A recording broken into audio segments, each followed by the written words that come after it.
This is the How Is He podcast, a deep dive into Carlow soccer with Podge and Popa, proudly sponsored by Curra Sports. Let's kick it off. Welcome to episode. We'll go again. Go ahead, sorry.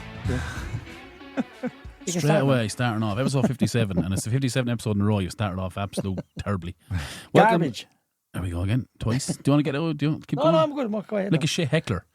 Welcome to episode 57 of the How Is He podcast. Joined as always by the man beside me and my co-host Paul Popa right here in the fantastic Ampifi studios in the heart of Carlow Town. This week we will look at results, fixtures of Podge versus Popa. We'll discuss that later on. And this is actually our Team of the Year episode, and we have a guest joining us to help pick it. A man who has been involved with soccer a long time. Best known his time with Killree, a club that he was a founding member of back in 2003. 21 years later, and he's still involved as a player and as a manager. As a player and as a manager currently of Killree, this man has picked up multiple silverware. Multiple pieces of silverware? Man, we may get an editor. We may get an editor for this. I can't even write anymore. 2 Division 1 titles, 1 Division 1 Cup, 1 Medbar Cup, 2, which need to bring back, I think. But anyway, 2 Division 2 winners, 2 Division 2 Cups, and a few runners up along the way. Fair old CV, but a massive welcome to Micko Salter. Micko, how are you? Micko Salter. How's things? All good, yeah. All good knowing yourselves. All good? Yeah, all good. Is Gavin melting your ear and work all week? No, he's not actually. Believe it or not, he's Gavin is very quiet when he wants to be. He's very quiet, so he is. But he's on a bit of a high there now today, so he as well. So it's great. Yeah, for sure, it's brilliant for him. We'll get to the results there now in a second. It is Team of the Year episode, but we can't really move on without discussing your season. Yeah. What do you think? Oh, tough. A long, hard season. Long, hard 2 seasons, really. Last year was tough. This year was every bit as tough. The worst thing about this year was, the weird thing, about this year was, we actually probably had one of our better years training wise. I had any amount of numbers training. Go ahead. The lads were brilliant. You know what I mean? You're going up training. We train up in Coon actually. So March G up there, the G. The lovely Asher up there. So we train up there, and the boys, no bothers of choosing it. Gone up you go. This year was probably one of the better years for numbers wise. Just unfortunately, we just didn't have the quality, and that's what it really boiled down to, you know. And that's why I said it was a tough season, but look, after last year as well, you know, last year was somebody screwed up, you know. And for that, we would have probably finished bottom last year. But we didn't finish bottom last year, and that's slight admin error. Yeah, something like that. Yeah. Look, tough, but sometimes you have to take a step backwards before you take a step forward. And you don't really seem like talking to the outside and here, like I was kind of thinking, Jez, Micko's coming home tonight. The man's going to be absolutely in the gutter. Like you kind of seem that it was a reality, you know, as if it's like, well, you know, I'm not an idiot. I know, you know, I knew it was going to happen. And definitely. Like, when is the point where you're like, yeah, we're going down, lads? I thought at the start of the season, this is going to be tough. This is going to be very tough. And then the boys were training. In fairness, they were brilliant. But we got off to a decent start. Like, you know, we picked up a few points and then it kind of levels out. But you have to be at a certain level in the Carlow Premier League. You know, I was talking to you on the way in there about how good that level has gone up to. And we couldn't sustain it. We just couldn't sustain it. And the massive problem this year was we didn't have the same 11 week in, week out. I don't think there was 2 games in a row we had the same 11. And that just caught up on us. I mean, you're changing everything. And then also, the big thing with me is clean sheets. I think we kept 1 clean sheet all year. Right. That was us. That was them. In the plots. Plots, yeah. No, that was, like, let's be honest, like, kite struck the post, you know, and Matthew made a great save. Well, that was never a penalty, let's be honest. That was 4 yards outside the box. Popa, was it a penalty? Oh, my God. It was never. The referee went over to one linesman, came back to the other linesman. Go ahead. Yeah, the other linesman said, I can't say that, and it's not my half of the pitch. And I'm cracking up going, this is outside the box. Do you feel that over the course of a season when you're fighting for your life that the small decisions tip the scale? Oh, definitely. I go back to, there's certain games, Crettyard game, we were 1-0 up. We had a storm, I don't care what anyone says, it was a Stonewall penalty. Everybody in the pitch seen it, wasn't given. We take that, if we score, we got 2-0 up. Yeah. You're 2-0 up at home to Crettyard. Do you know? Crettyard went straight down the other end, bang, goal. Collection was another one. Collection, we were playing Collection down below. Collection were 3-2 up in us. I'll never forget, because Zach was in the goal for Collection, had the ball in his hand, dropped it, picked it back up again. We should have had an indirect free kick. Oh, yeah? Yeah, swear down. The referee on the day, unfortunately, he didn't see it. He explained to me, look, I didn't see it. Zach takes kick out, goes long, your man gets the ball, ref gives a penalty to Collection. So instead of us having a free kick, indirect free kick 6 yards out, they get a penalty, score the penalty, 4-2 game over. The simplest, there's so many, and I think there's 3 or 4 games where we lost by the odd goal. Yeah. The Burn-Celtic game, we were 3-2, Alan gets a penalty, hasn't missed a penalty in 6 years. Missed the penalty. you know, to make it 3-all. You know, and I think if we had got a draw there, we would have set up. But I think Burn would. I think Burn might have just gave up in the last couple of games. They finished very strong, didn't it? Yeah. They got the fixtures at the right time, though. Yeah. When Pats bet Cretty Yard, I knew straight away Burn will bet Cretty. Cretty won't care. They're out. They're gone. They're out of it. The only thing they have left now was the cup. And that's all I really had to focus on. So I kind of knew, had a feeling. It was a decent team, though. It was a decent enough team, but when you have nothing to play for, Pops. Yeah. You know what I mean? It's, not in the league, but they had something to play for in regards of the cup game as the following Sunday. Cup game was following Sunday, but you'd be minding yourself for the Sunday as well, you know. It's sure, even the Pats in the walk one there a few weeks ago, dead rubber's dead rubber. Yeah. Do you know what I mean? It's not the same intensity. It's not the same intensity. 100% it's not. Unfortunately for us, so, you know. Do you know, just thinking there, like, when you are in that position and, like, things aren't going your way, isn't it very easy to point out all the things that happen against you, especially when you lose games? Do you know what I mean? Yeah, I know what you mean. Like, you're off listing out 15 or 10 or 15 things where you're like, oh, sure, that was a penalty, or sure, this was that. But if you had went on and won those games, like, they wouldn't even be talking points. No. Like, the fine margins are crazy. Yeah. Like, to say that the keeper cut the ball, dropped it, picked it back up, and then they got a penalty from that phase, like, that's a heartbreaker. Yeah. Oh, it was. Like, that's really... It happens on the bottom of the table. Is it? Yeah. It's just... It's a killer. Yeah. I Like, know. it just seems, and it's no one's fault. It's just the way it goes when you're down the bottom. Like, I remember when we were on top of Hanover all the time, we're like getting decisions, and that's harder than the other team. Do you know what I mean? Or they got fierce and lucky there. 30 seconds later, the ball is in the back of their net. We're up to scoring. And it is unlucky. Could have scored, and then it happens the other way around as well. Yeah, you could strike a ball in the middle of it 2 years ago. It's not easy. Yeah, you could strike the ball and it hits the post and comes back out. It hits the crossbar, goes down, bounces on the line, comes back out, and you're like, oh my God, do you know how we are going to score here? Yeah. Do you know? And how do you manage that, Micko? Like, how are you managing a group? Like, when all that's happening, like, are you using them as crutches? Are you using them as excuses? Like, are you relaying the message, or are you just kind of trying to wipe them clear? Like, how do you manage a group? I go up every Tuesday night training. I just have a chat with the lads. I call them in every Tuesday night. We have a chat and we say, look, you have to pick out, like, the good things, the bad things. Like, you have to tell them, look, this wasn't good enough, that one. But we were unlucky here, we were unlucky there. Instead of doing what we're doing, it'll turn. Yeah. But this year it never turned. You know, and that's how we finished up. How we finished. Do you feel that? Like, do you feel that you're almost projecting a false promise? You do. The second half of the season, I did. You know, you tried your best to keep it up and keep it going, but it got very hard. It was an act, almost like you're kind of, because players pick up on that then, right? Yeah. Like, I know when we played you tonight in Pats, I said the outside, like, the chap you had in goal for the first 20 minutes, I was thinking, go away with this lad in the goal. Yeah, macho. Yeah. But then, like, when it got to 2 or 3 at half time, was it? 3. Whatever 3, it was. It was 3. But you were like, I know this could be 6 or 7. Like, because players just. Yeah, I took off. I think at that time I took off. I made 4 subs at half time then. You brought on Mark Mack. Brought on Mark. That was Mark's first game back. And he got himself a boat dog. You know, he done well, to be fair to him. He does. He would do that. You know yourself now. He wouldn't pull over tackle anyway. Yeah. I think it was Toby or one of the boys that nutmegged him and kind of laughed at him. Yeah. Didn't laugh at him the second time. Mark bumped sitting on his arse in the middle of the same patch, you know. Yeah. But even looking at, like, I'd know Stephen Craw, like, I would have coached Stephen and kind of saying, that's not him. Yeah. Do you know? Stephen was a good lad. He is good. The problem with Stephen this year was he had a lot of work up the country, up in Donegal, and so he missed a good bit of training. Yeah. You know, and it told in the games for him, so it did, you know. Yeah. But he's a good lad. He'd tell you, look, I can't go tonight. I'll be down next Tuesday or next Thursday. Yeah. He tries his best to get down to one training session, but like I say, when you're in the Premier and you're playing the top of lads, you have to train twice a week. Sure, even Doc, it's like doing the damage to his foot at that time. Like, that was a vital time, wasn't it, really? Yeah, he broke the foot.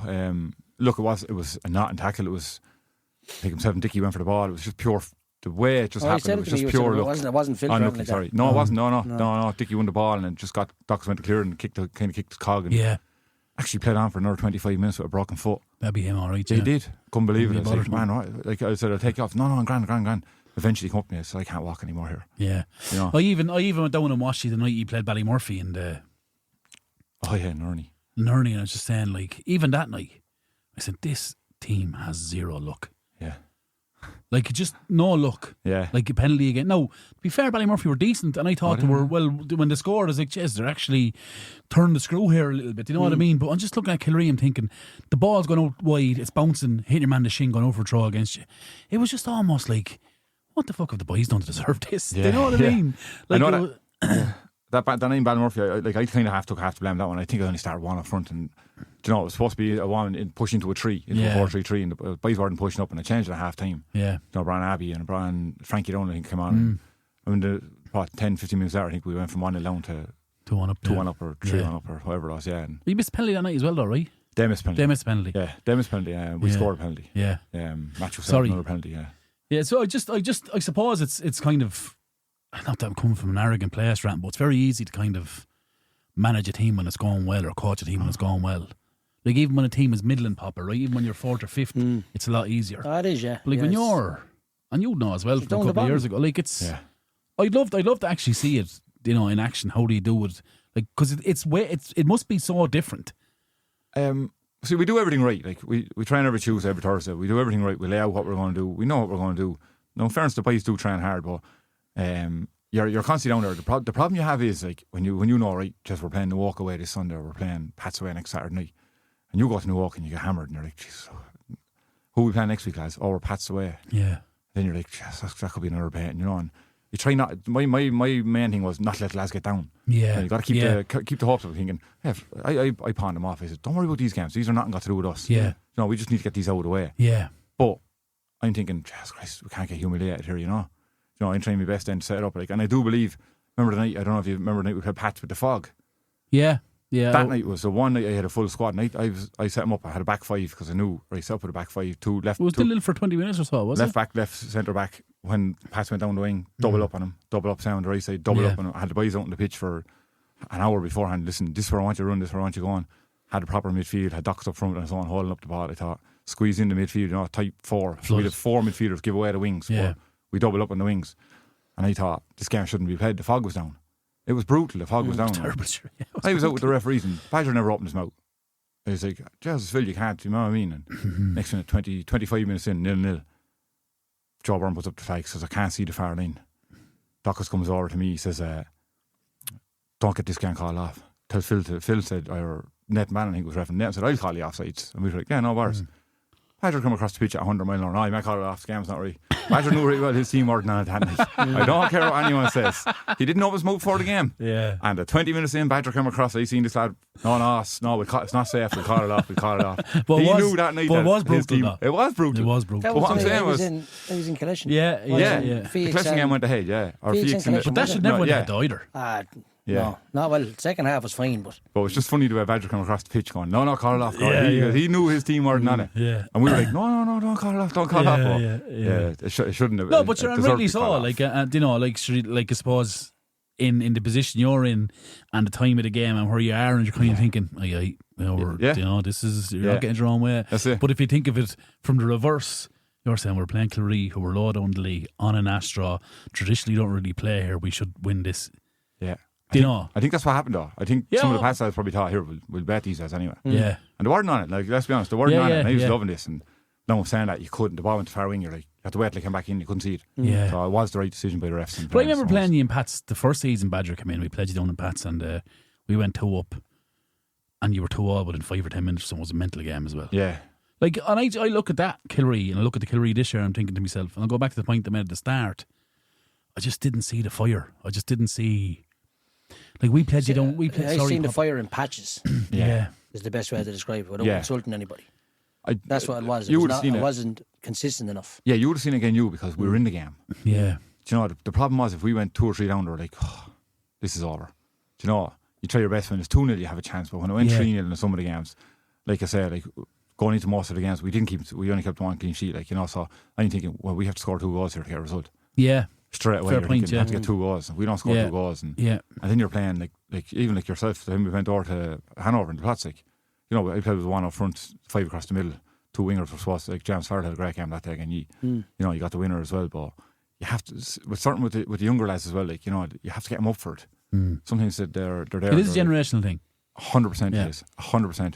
I remember Mark Mack, for instance. I could tell you about Mark when Mark came back, and he's like, Mark is a winner. He's a pure winner, but lads think he's giving out, but he's not giving out. He's trying to get lads to come on, get stuck in. Like, this is not good enough. Yeah. And some lads can take that up the wrong way. And it's how you sell it to me. Yeah. Like he's. Yeah.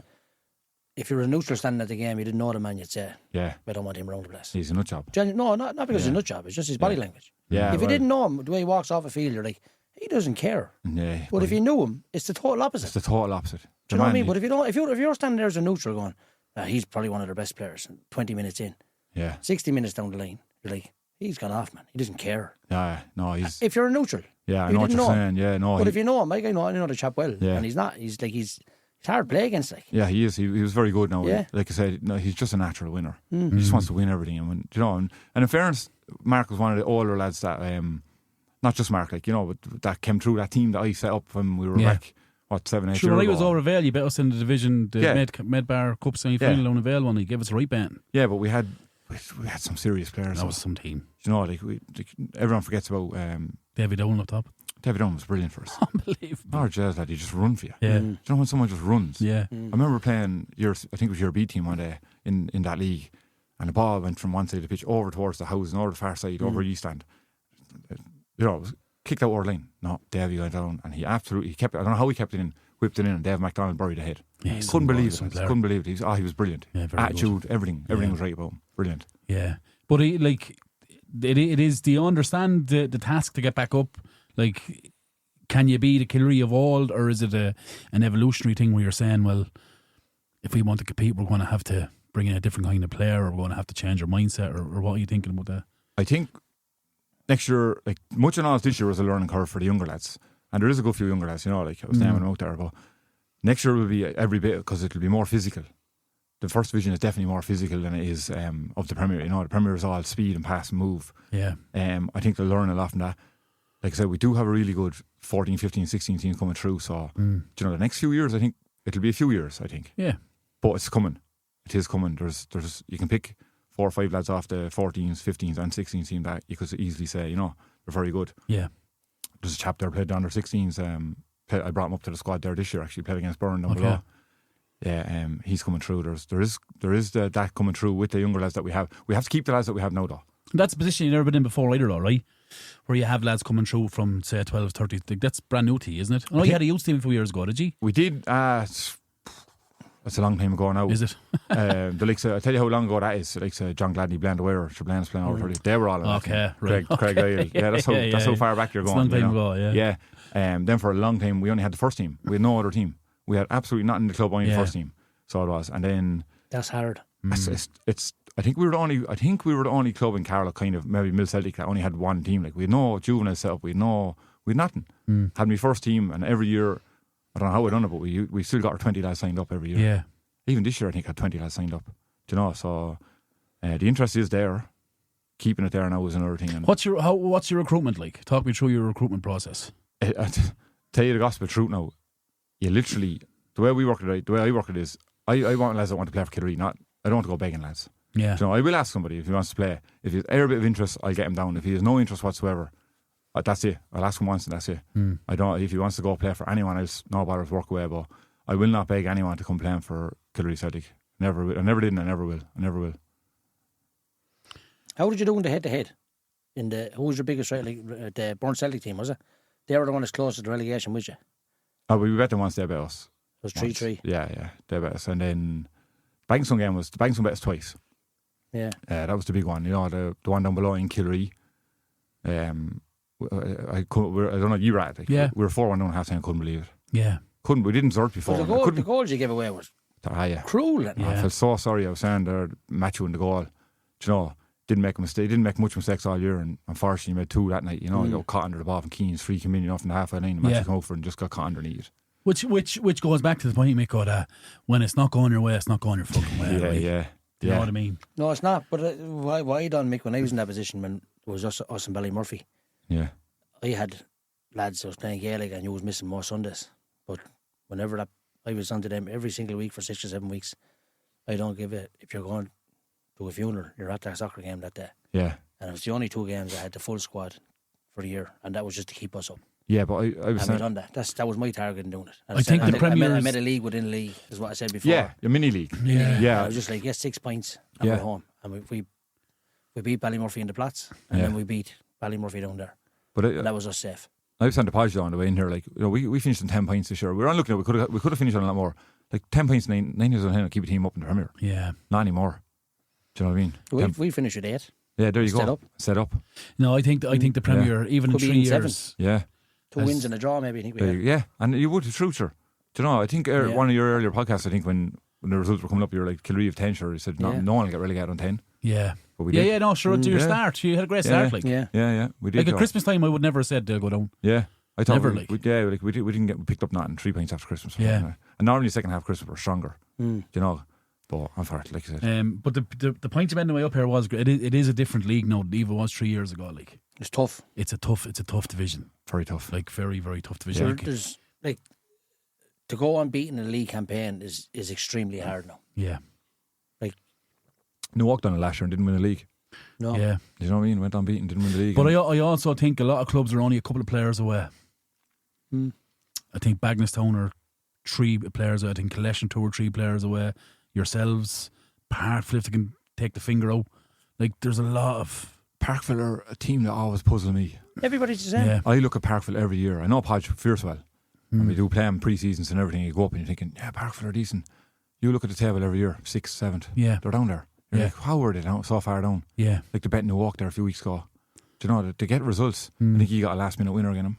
That's right. You know, so they're a really good bunch of lads. But every year you look at it, you're like 5th, 6th, 7th. That's it. There'll be no higher, no lower. Yeah. Just bang middle of the table.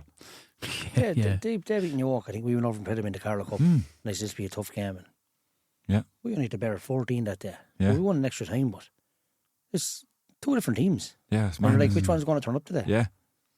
You know, that's it, unfortunately. But they have all the players in the world to go and challenge if they do it consistently. And they can, but it comes back to the key word is consistency. Yeah, it is. Can they put a run of 5-6 games together? They find it very, very hard for some reason. I don't know what the reason is. But that goes down to the quality league as well, though, Papa. Yeah. Do you know? I know. Like, say, I would 100% say the current, and if we speak about Parkville, the current crew they have there now, player-wise, would have won a league 15 years ago, 20 years ago, in my opinion. Yeah. Because the quality goes through it. But it's more than quality now what's going to win you a league. You're right with the run of fixtures, though, because I remember us, like, we were after beating, we bet G on the Sunday, and then we played Ballymurphy on the Thursday or something like that, and we bet Ballymurphy, and I remember talking to Dockstone Tren, and we were saying, just, you know, it's right, hitting a bit of form at the right time now, then we had Pats. We got hammered. You know, you're thinking, like someone stuck a pin in a balloon straight away, you know, after getting 2 wins in a row, you're thinking, just this will give the boys a bit of confidence now, and next time, sure, we got hammered in Pats, and then it was back to square one, which were like, Jesus, here we go again, you know. Yeah, Badger didn't call off that night, bud. Nah. We are down team of the year, but we'll go through results nice and quickly. Mill versus Pats, that was Division 1 semi-final. Pats won 3-2 after extra time. Newark and Papa, what you hear? Big, massive win for Newark. I heard Newark were the better team. They deserved it, yeah. It wasn't that, no, but was working. But Jesus, what a result to get. After having a couple of games in Dublin against teams that you'd say are not recognised towards your sheriffs whatever years ago and all that, but to go to Dublin and win at this stage of a competition is massive. And great point. I didn't realise it was 2-1. I thought it was 2-0. I only seen the result there now, yeah. But no, brilliant. I was talking to Gavin on Sunday night. He's buzzing. I don't think it's like in the fixture the way I think it's Sunday week, and his tickets to the Goodison game, last game of Goodison, I think, which is breaking his heart. But it's a pity, and I'd love. I think we're down to play Pats that Sunday. There should be a blanket call. Yeah, it should be a blanket call off. I had this conversation today with Gavin. Shouldn't be a game of soccer in Carlow on the Sunday. 1,000,000%. That's just my opinion on it. Like if I put this ready, if Carlow were playing the Leinster final, would Airog be playing someone that morning in a minor game? Not a half of it. Yeah, it's just small things like that they have to get right. Let me play devil's advocate though, Pop. There's a schedule and there's games. Oh, I know there's a schedule. Want to get games run off. No, look. But you could move to the Monday night. 100%. Move to Newark and or the Hanover Pats game to the Monday. That's what we do. That's what I do there. Yeah, I guess it's Carlow now against Kilkenny, and that's what it is. And on that next week's podcast, the Kilkenny boys are coming back. Damien and Davey. And they're bringing 3v2. Oh, 3? Yeah, 3v2, man. No, it's me and you. Well, I'm 3 of us are we'll cover the 3 of us. Men. No, I think it's fantastic for Carlow soccer. I think it's after driving the level even further again, and I've said this many times, I think that current Newark group is the best junior group I've ever seen. And for them to crown it with a Leinster would be... They've got and to get someone like Lee back, who would have been in at the county. Yeah, but he's not in the county, and he's after, like, he scored again there Sunday. I've seen the goals. Yeah. You know, he's a winner's attitude, and he brings a confidence to that team. Yeah, like, he doesn't care who's marking him. No. Yeah. You know, and he's fit, he'll run himself into the ground for you, like. Yeah, to see the first goal. Yeah. He made a great run. Yeah. comes in from the right wing, and Dino played the ball through the left wing, the left back and the left centre back, and he went in, and I know the ball was brilliant, superb pass in, but the finish. People don't talk about the finish enough. And No, it's they've a good squad. And the best thing you can say about them is that if there's a couple of players come off that don't perform on the day, because it is the end of the day cup final. Someone will have a bad game and someone will have an exceptional game. That's the game of soccer. There's lads on the bench to come off. The good thing about Newark, and do a job for that Newark team. Yeah, their bench is possibly one of the strongest I've seen in a long time. They always had their 11 and maybe 1 or 2 subs that were at that level. Now they have the 5 subs that they can bring on, are every bit as good as the 5 lads on the pitch. Like if you're picking your best team for Newark, not disrespecting Keaton chap. I know he plays in the 6 sometimes, but Dotsy, he's a good player, lads. Good, Dotsy and Skinner plays. But then he has attributes to come on and just sew up a game for you. Well, you don't just sit there in 6, or you can go 3 at the 3 centre halves and it's the middle of the 3 and whatever. They've a lot of options. I wouldn't subscribe to it though, lads. How many trophies have they won the last 5 seasons? Nearly 20, I'd say. Is it close to it? I'd say, 2 quads. 2 quads. 8, done 2 last year. 10. Yeah, and there's a shield already this year. There's 11 in 4 seasons. 14 trophies so far. 11 in 4 seasons. And they're still in the Premier and the Carlow Cup this year. Yeah, but we're saying no depth or... Oh, you're forgetting 11 trophies in 4 seasons. I know. And they went through a league and they got bet in a semi-final of 2 Leinsters. Yeah. And one of them, they were kibosh because a couple of their players were suspended. And it kills me to say it as someone involved in the same bats, and I'm sure the same as G. There'll be a long time before a more successful or better group comes along in Carlow soccer. I think that they've had 4 Wexford teams. 4 Wexford teams, 3 Dublin teams, and a Meath team. Yeah. Do you know, they didn't have it easy. It's not as if they had, and they were up in Dublin, I think, 2 or 3 times. They were down in Wexford. Yeah, but make no mistake about it. No one gave them a chance. No. Going into the North End game. No. Correct. No one, because on the back of 2. Parkville beat them. Then Critty beat them. North End turned over St. Michael's. Yeah, I think we should save this for next week. But anyway, go on. Right, no one gives them. Yeah, we'll do it. I can become a Paris rehearsal. Yeah, and absolutely wallop North End. 100%. 2-0 wasn't justice to them. 100%. Could have been 4 or 5. North End didn't get a kick in that. I couldn't get over how good they were. North End, Mick. North End were in the FAI Junior Cup final. Yeah, and favourites, might I add. Yeah, and there's Carlow, Wexford, Kilkenny. Yeah, 3 of your teams in the final. No Dublin team. Do you know what I think is a great... That's a long time since that happened. I'm telling you. You'll always have a Dublin team. Yeah. Do you know what I think is a great talking point on it? Who will give Evergreen a game in Kilkenny in domestic interleague? Who gives them a game the last 5 years, 6 years? Sure, it's only Booters, really, isn't it? Is it even? Is it? Yeah, Booters have... You look at... I didn't realise last week that 2009 Booters won the league. Yeah, it was last year. That is incredible, man. Yeah. But you look at Carlow, right? They get a game every week in the league. Yeah. Now I know the big teams, yourselves and whatever. Oh, they get a game every week bar against us. No, but you know what I mean? Like Parkville betting them, Cretty betting them. They got betting Pats before Christmas. We were 3-0 you were 3-0 up at half. I think they're primed and well prepped. Yes. Compared to Evergreen, who were blowing teams out of the water every other week. I know what you mean. Yeah. I know Bridge bet them in the McCalman Cup, but in the league, like your county, your league is your quality, and they haven't been touched the end since Thomas won the league 2012. Many times have Newark been down with a half an hour to go. Yeah, there's 0 panic sets in. Yeah, Evergreen are not used to that. The year they won the first quadruple, Gavin was over them. I'll never forget. We were in Newark and we were 1-0 up, and Newark were kicking in the ball, and I'll never forget it. And of course, I had a soft ball. No, yeah. I know we were 1-0 up here in Newark. Here's one I made earlier. I was trying to in, and like, that's soft. And Gavin kicks over this ball. I picked the ball up, trying over my head. Yeah, murders. Yeah. Oh, murders. Corey Harmon. I never forget Corey, and he starts lashing in abuse at me. You know? We go, what are you doing? Next one, I think. You could be winning 5-0. He's still rattling. Honest to God. Jordan Harmon scored to make it 1-1. Dino scored in 2 minutes to go, put 2-1 up. Of course, Corey straight away. Yeah, you're not throwing the ball away. He just gets wrapped up in the sideline. He gets involved in it. Good lad, though. Good funny lad, yeah. Look, I wish them all the best, and we'll discuss it next week. Feeks, Dolman, Micko, you were at that, were you? I was at it, yeah. Talk to me. Feeks, we count their lucky stars coming over it. Dolman definitely should have been 2 up, 2 or 3 up. Feeks players told me this. Feeks were I don't know if they were poor or I don't know what it was with them, but they weren't themselves. Do you know, they weren't themselves now. When, like I said, the goal they got was fierce unfortunate. Chapter the centre back went off injured. Bonnie, is it? Yeah, he went off. He was a massive loss. And the chap that came in centre back was kind of injured before that. ball went down, John O'Shea went down the wing, whipped the ball in, your man went to clear it, miskicked it into his own goal about 2 or 3 minutes to go. But Donovan had hit the post before that.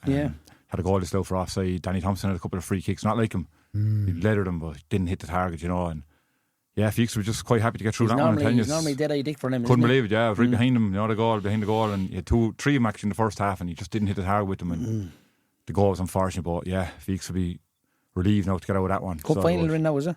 Cup final now, yeah. Who Pats, is it? Pats B? No. Oh, yeah, Pats B. This Saturday. And who? Feeks. It's in Newark. Yeah. I think that's it, is it? You were betting the cup, were you, Micko, last Thursday? Was that last Thursday? Yeah, last Thursday. That summed our season up in one. Talk to me. We went 1-1 gave away a terrible goal as usual, and then we should have been we should have been 5 or 6-1 up. We absolutely battered him. My own nephew there started him. He's only 17 and he should have had a hat trick. He was unlucky. He's still learning. Eamon should have scored. Fionn should have scored. We can count them out who should have scored. And then the 109th minute, Duffy scored one for them, and I just stood laughing and saying, "What can you do?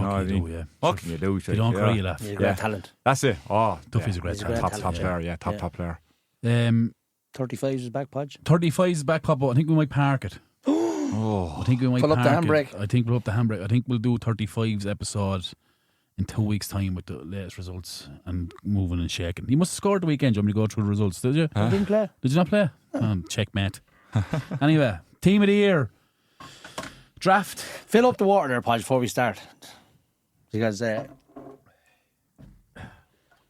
draft. I'll tell you. Yeah. Pat, when he texted me, he says, "You want to come on?" And he's like, "Yeah, no bother." He says, "Yeah, we're going to do the team of the year." I was like, "Oh, lovely. We're on a hiding to nothing here." Lad, no matter who we pick. Come here. If we were to bring you one on top about Killree, the episode would be over. Bit like our season. Yeah. we had to get a bit of substance over you. Yeah. It's a draft system similar to last year. So there's a meta behind this madness, lads. We're going to look to do some kind of all-star game or charity game between the 2 teams the boys pick. 3 players in each position. It's 4-3-3. Okay, so 9 midfielders. You can play them wherever you want, but it'll be in 3 groups of 3. 3 keepers, and then obviously 3 right backs, 3 left backs, blah blah blah blah blah. So, because you're the guest, I'll give you the choice. You want to go first or second? I'll go first. Okay. No, I'm going to disappoint you. All right. Killree keepers in the Monday. Nah, I knew that. I knew that. You still want to go first? That's good news, it says, because if Jamie leaves you, Badge will be on the phone. That's good news. Oh, do you know he hasn't been on the phone already? A minute past 1, the 1st of July. That's minute past midnight. You're nowhere late, sorry. These 3 players signed by then. You still want to go first? Yeah, I don't mind. Happy enough? Yeah, go on. Okay.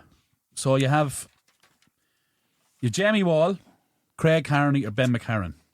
Right. You have to pick it and give me a reason. I think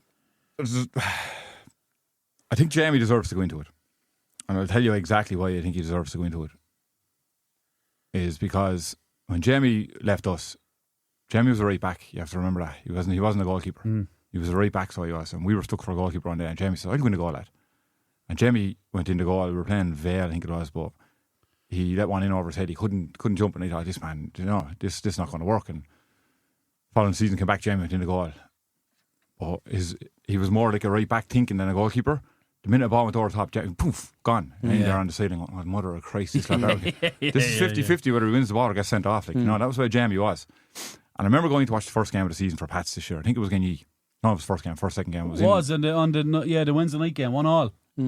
Jamie made a mistake. Ball came in, he caught it, dropped it out. 1 year later. Kieran Nolan buried the goal. Remember that? And I thought Jamie would be found out now in the Premier Division, and it was close games like that. And then I watched him closely throughout the year, and he got better by the year. According to the year went on, he got better and better. His kicking got better. His actually all-around goalkeeping skills got better. And I went over to watch your game against the Pats again in the Plots. And you were 2-1 up, and he pulled a save out the top corner. Unbelievable save. That was game over. It doesn't matter, you know what I mean? That was 3-1. I was behind the goal, I swear to God, it was behind the goal. There was a couple of great yards there. My United were playing Fulham to sound down, and he says, "Here, I'm heading off here now." It says, another mid-table here. Yeah, that's exactly it. Trying my best to hold on to a bit of a good season. So I'm going off for a few points to watch the match, and the great yarders were like, you were winning the team. They were like, "Jazz, we could be joining you, Mick." Yeah. That went pear-shaped for them quite quick. So But I just thought, according to the season went on, he got better. He did. He definitely got better, and I think the easy option would be to pick one of the proper goalkeepers, like Craig, or pick Ben. Do you know what I mean? It's the easy option. They're good keepers. They're great keepers. I think Noah kept the most clean sheets. I think. Yeah, I don't think you're too far off. But I'll tell you what. You mentioned proper keepers. I think you're 100% spot on. I think Jamie started pre-season as a chap who did not that he didn't know what he was, but when the season finished, he's a goalkeeper. Yeah, he started the season as you could play him right back, you could even play him in midfield if you wanted. Yeah. But as the season went on, I just could see him getting stronger and stronger and stronger. And let me tell you, the night against Parkville, he made 2 or 3 very good saves that night as well. Yeah, at 1-0, 2-0, he made a couple of great saves. Like, he's made them all year, lads. I was behind the goal for the New York game, right behind the goal, and the people that was say between me and the goal post on the shop, that's where I was standing, right behind the goal. Yeah, he made a save from Dino like that with his feet. Yeah, that you wouldn't have seen him on the sideline, you would have said, "Jez, that's a goal kick." Yeah, he actually saved it. Dino, I'll tell you, if you're supposed to speak to him, like, it was down at his feet, but it comes from the outfield. Yeah, ability to play outfield. That's it. That he got down so quick with his feet. Yeah, and he's super fit. Yeah, super fit. He's the fittest man you'll know. Yeah, he's 100%. He played well. He had a good season. Yeah, I do. I do think that, and I just thought, like, just as the improvement all year, and he did win the league as well, like, you know. And there was a target on his back as well, though. Oh, I remember hearing lads second hand saying that lad fire balls on top of him. I was talking to the lad. He said he's not worth a shite, and I said, Jesus, he handled everything, because he would have heard all that as well, right? Yeah, he handled every bit of it, no problem. So you'd look at that and you'd say, sure, size wise, he's not the tallest goalkeeper, like. And he didn't have the biggest spring on him when he was with us in the goal, starting off. But the full season he played in the goal was, he was making so many saves. Like, you know, if we got bet 3-1 or something, you think, I bet 3-1, but the amount of saves he made. Yeah. Do you know? And I just thought from the start of the season towards the end, I thought he improved massively. I thought as a goalkeeper. Brave as a line as well, lads. Oh, sure. That's what I'm saying to you. I used to get a heart attack every Sunday. He'd be ball over top, Jamie gone running. Do you know, some keepers would retreat. No, not Jamie. He got his nose broke against Vale and everything. He did. He should have got a penalty that night. It was a penalty. It was a penalty. Craig Carney, Ben McCarron. Do I have to ask? No, I'll let you pick that as the neutral. No. It's you and him. I'm not picking anything. Oh, I'm picking it. Yeah. That's right. I got to pick Ben, don't I? Craig is my goalkeeper for the Oscars, but I just picked Ben because he's my club man. That's it. He's had a great season as well. As I said, and he's another lad who's coming on. Craig has done it all. Ben has the potential to be in a team of the year for the next 20 years. Yeah, he does. So Craig is. What you lose me picking Craig? Craig has been fantastic. Again, like you said, he's the best keeper in Carlow, lads. Yeah, so Craig. He is. He's brilliant. But, you know, he's brilliant. He's top class. He's a teammate. Like, yeah, like he has your back. Yeah. See him there with the Oscar trainers. One of the games he came down. Am I starting tonight? No, good. I'd warm up Craig. So, like, there's no he's sulking around like that. Yeah. Like, he's a top lad. Brilliant attitude. Great websites as well here. Yeah. Thumbs up there from the Ampifi boys going to window. Right back, you're up first for right full. So you have Ravo, James Hickey, Keane Dolan. Me personally, it has to be Ravo. I think he's the best right back in the league. I'd argue all day long with him. The man, he never stops running. He's unbelievable. He's up the wing, he's back the wing, he's back up the wing again, he's back in position. He's just so tricky. He's good at the feet, he's good in the air. He's brilliant. I just think he's brilliant. Yeah. I can't say much more about it. He got a quarterly award there in National, see that? Rav? Yeah. The soccer award for this quarter he got. I don't know how we got that. Aaron got it as well. Aaron got one as well? Aaron got it, yeah. Of course, here we go. Let's get something. We'll get the other one. You fire one dart and I'll throw two. I did. That was actually meant to be your first pick, so that's what you get for being smart. That's my pick. You have James and Keane Dolan. You'll get first pick for the next round, right? James and Keane Dolan. Keane Dolan. Just James Hickey's very good, lads. I didn't say he wasn't. But Keane Dolan is the best right back. Consistently over the last 6-7 years, I'd say. But he's played left back a lot. He can play anywhere. Yeah, he's played left back a lot. He can play on one leg. He's been brilliant. He's brilliant. He's so good. There's not too many lads that get you don't see him dominate or anything like that. And I love go back to that Bray game. Yeah, he's brilliant. Remember that game? He was the only one said he got the better in his position of anybody. Yeah. Oh, he's brilliant. The other 10 lads from York, or for 9 outfield players were dominated all over the field. But Keane held his own and probably got the better of the winger that day. Yeah, he was good. He was brilliant. And it just showed you the level he can get there. Yeah. He's a top player. And he always is. He's just Mr. Consistent in my eyes. You know, right foot, left foot. He goes to the ground and you're like, how do you win that ball there, man? Yeah. And comes out with it like. And it's not just a tackle, he comes out with the ball. He's excellent. Okay, left back. Jason Daly from Vale. Luke Ramsbottom. Owen Carolan. good left backs. I'll go with Luke. Yeah, Luke has been. Luke He Graham. would you call him a fringe player in regards to we're playing Dylan, Dickey?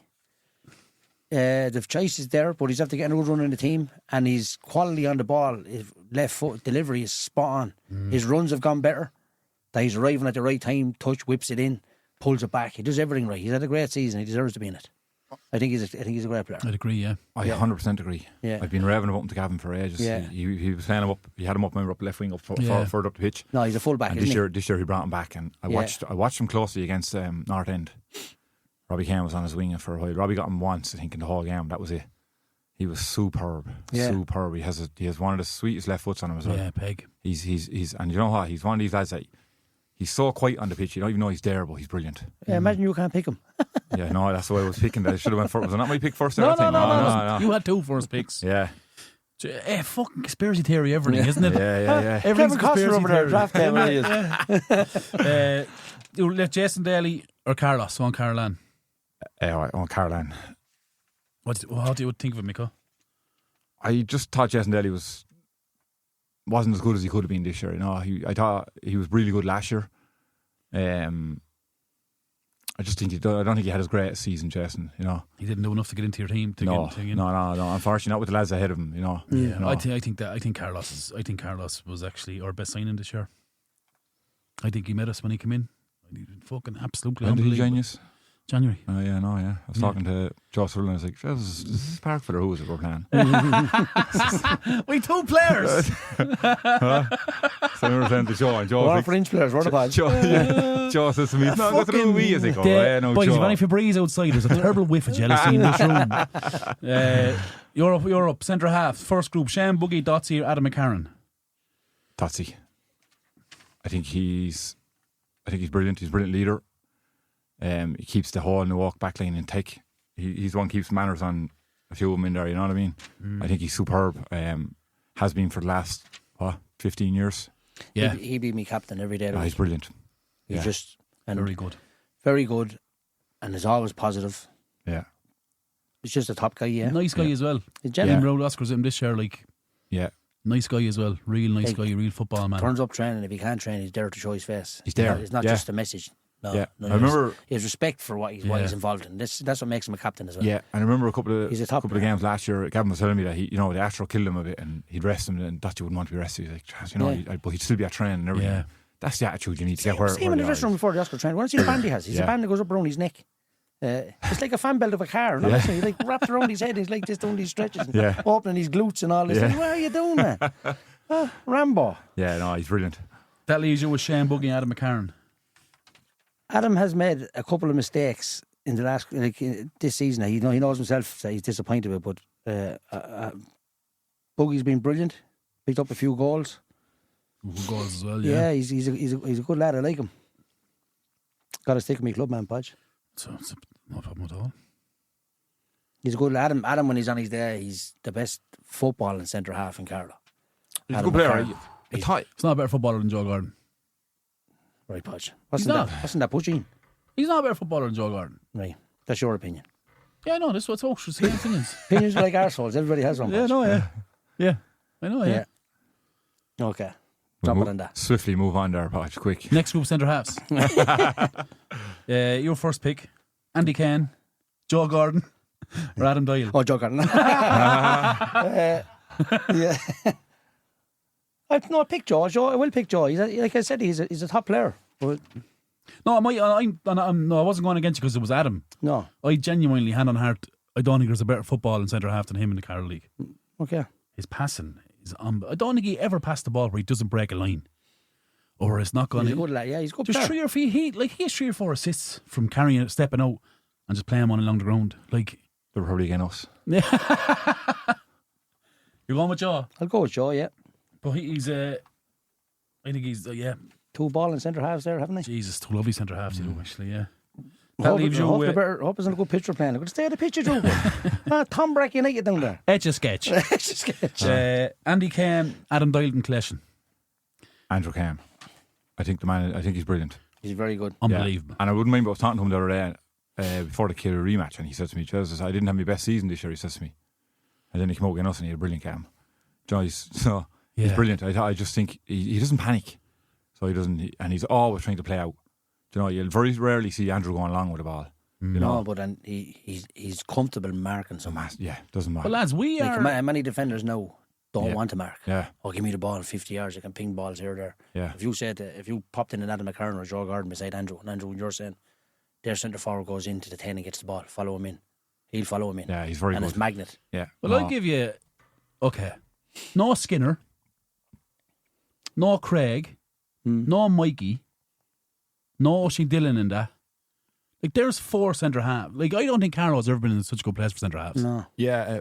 Probably harder than Skinner, I'd say. Skinner. I think Skinner and Dusty are the best centre back pairing. Yeah, well, I think so. Yeah. Without I think so. Country miles, they are. I think they're a level ahead of. Skinner is dead good at it as well. Yeah. Especially on the big smooth pitch, the Astro pitch, he pings them. Ping him, yeah. And he's so dangerous from set pieces. He's good, yeah. You know what I mean? Yeah. Even the goal he got the other day, he headed it back across the goal. He wins the headers, you know. And you see him when he's only a little small. You know, he's not a big lad. He's not huge, no. He's not huge. Skinner's brilliant.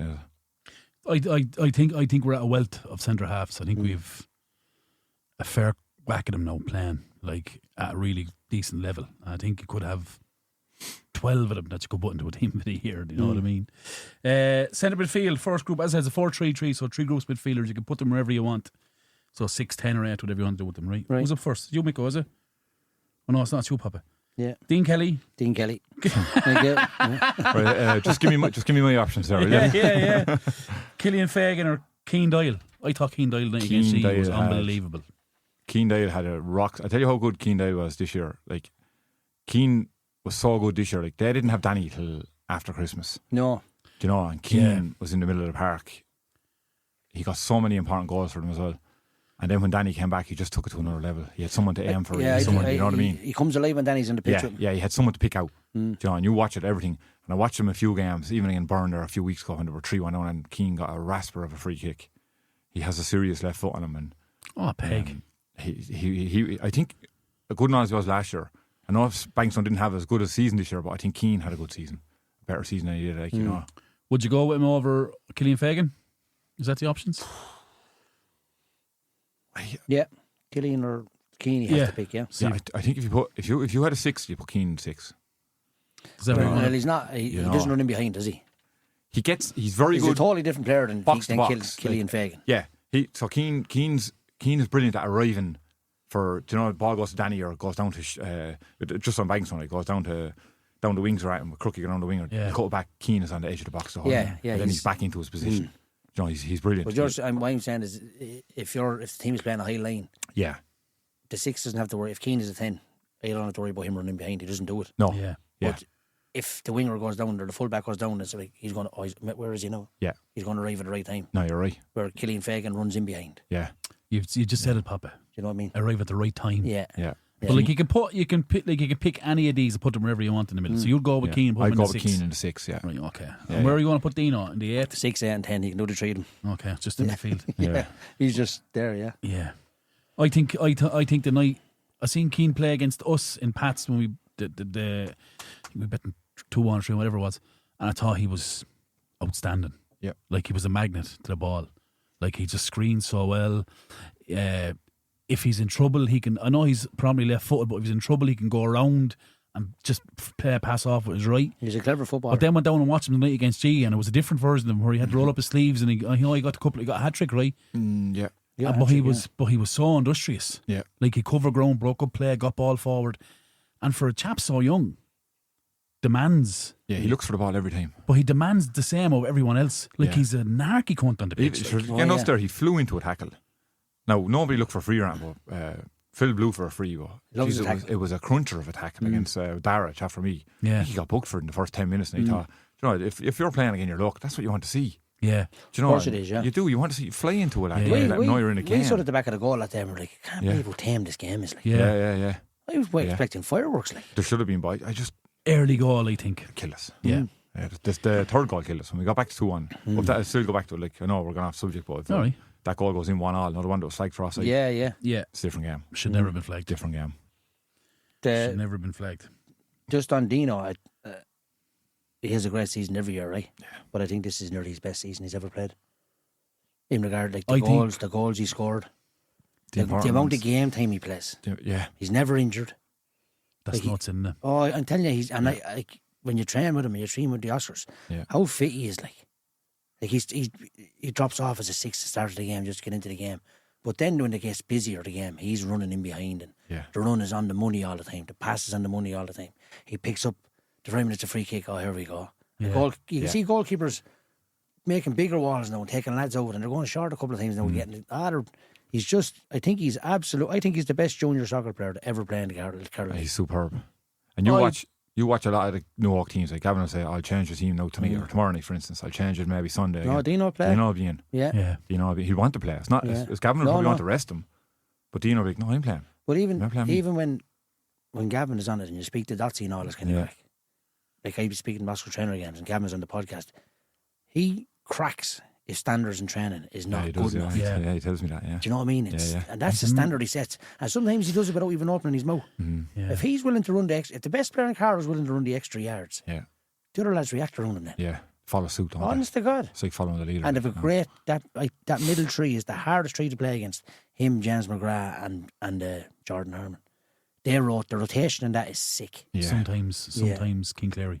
Yeah, they've pushed Jordan up to a 9 now, so they have. Yeah. Jordan's playing more of a 9 who I now, think is extremely underrated, lads.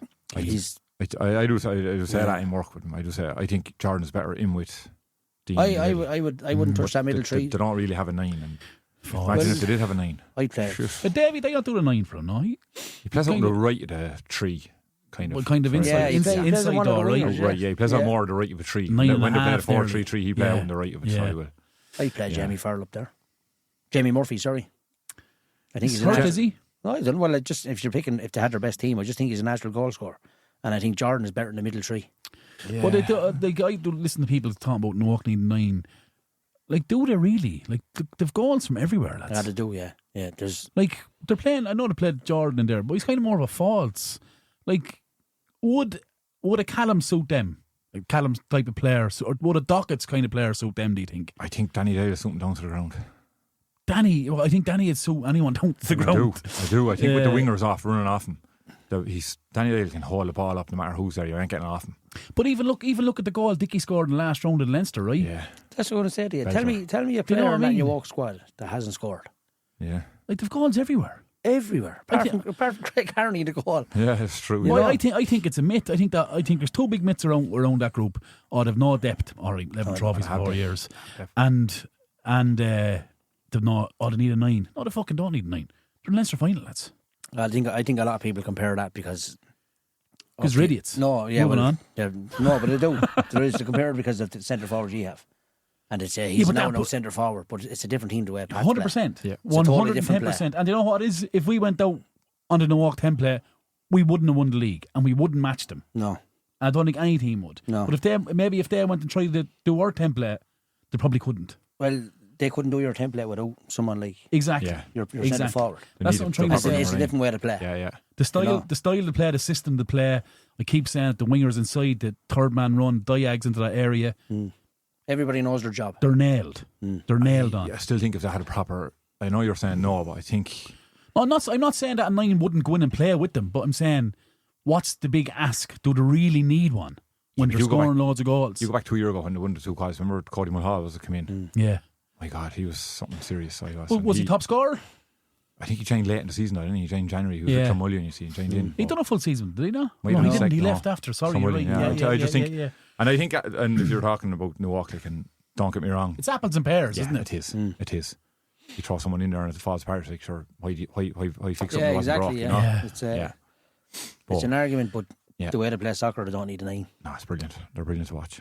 Yeah, to be fair to them. Is it you, Pop? I picked Dean, didn't I? Okay. So it's Oh, you're right too. Brandon Kelly, Jack O'Neill, King Killree.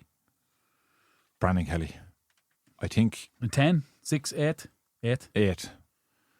Gotcha. Go on. I think Brandon Kelly, a lot of the Pat's good stuff goes through him. I was actually watching, who was it, back to Man United, Carrick. No, Cody Manu the other day when he said getting a yard on the pitch is as good as getting a mile. Brandon Kelly does that on the pitch for Pats. You know, to say you get a yard is as good as a mile. You watch him when the ball goes into him, he's very, very good at getting 2 yards of space and getting a pass off. He's so good. He got a lot of important goals at the right times this year, coming to the end of it. Yeah, correct. I think we were talking about the Wood Newark team. I think if he went to Newark, he starts. That's how good I think he is. I think if Brandon goes to Wexford Youth, he starts. He's brilliant. Yeah, I do. I think he's brilliant. To be honest with you. Yeah. I think for me, looking at it this year, what he's added, Micko, for me is he's added a patience where if it's not going well and we can't get on it, he'll just tell a fullback to you go on and I'll just occupy that space and we'll get in 4 or 5 passes here and we'll calm things. Yeah. He's grown so much. But he's so young. Contrary devil. Yeah, but you forget how young he is. Like, do you know? Yeah, she's a chap. Yeah, he gets confused. Well, he gets contrary over people doing stupid things. You would yourself. I would myself. But it's levels. Like he's at that level. He's he's trying to get. We were saying about Dean Kelly from Newark. Well, he's Dean the exact same. You know, no doubt. He's Pat's Dean Kelly. That's it. That's it. That's what I'm saying. So he's the same. You're saying he's getting. He does the 6, 8 and the 10. No problem. He's brilliant. Yeah. You couldn't pin the two of them down.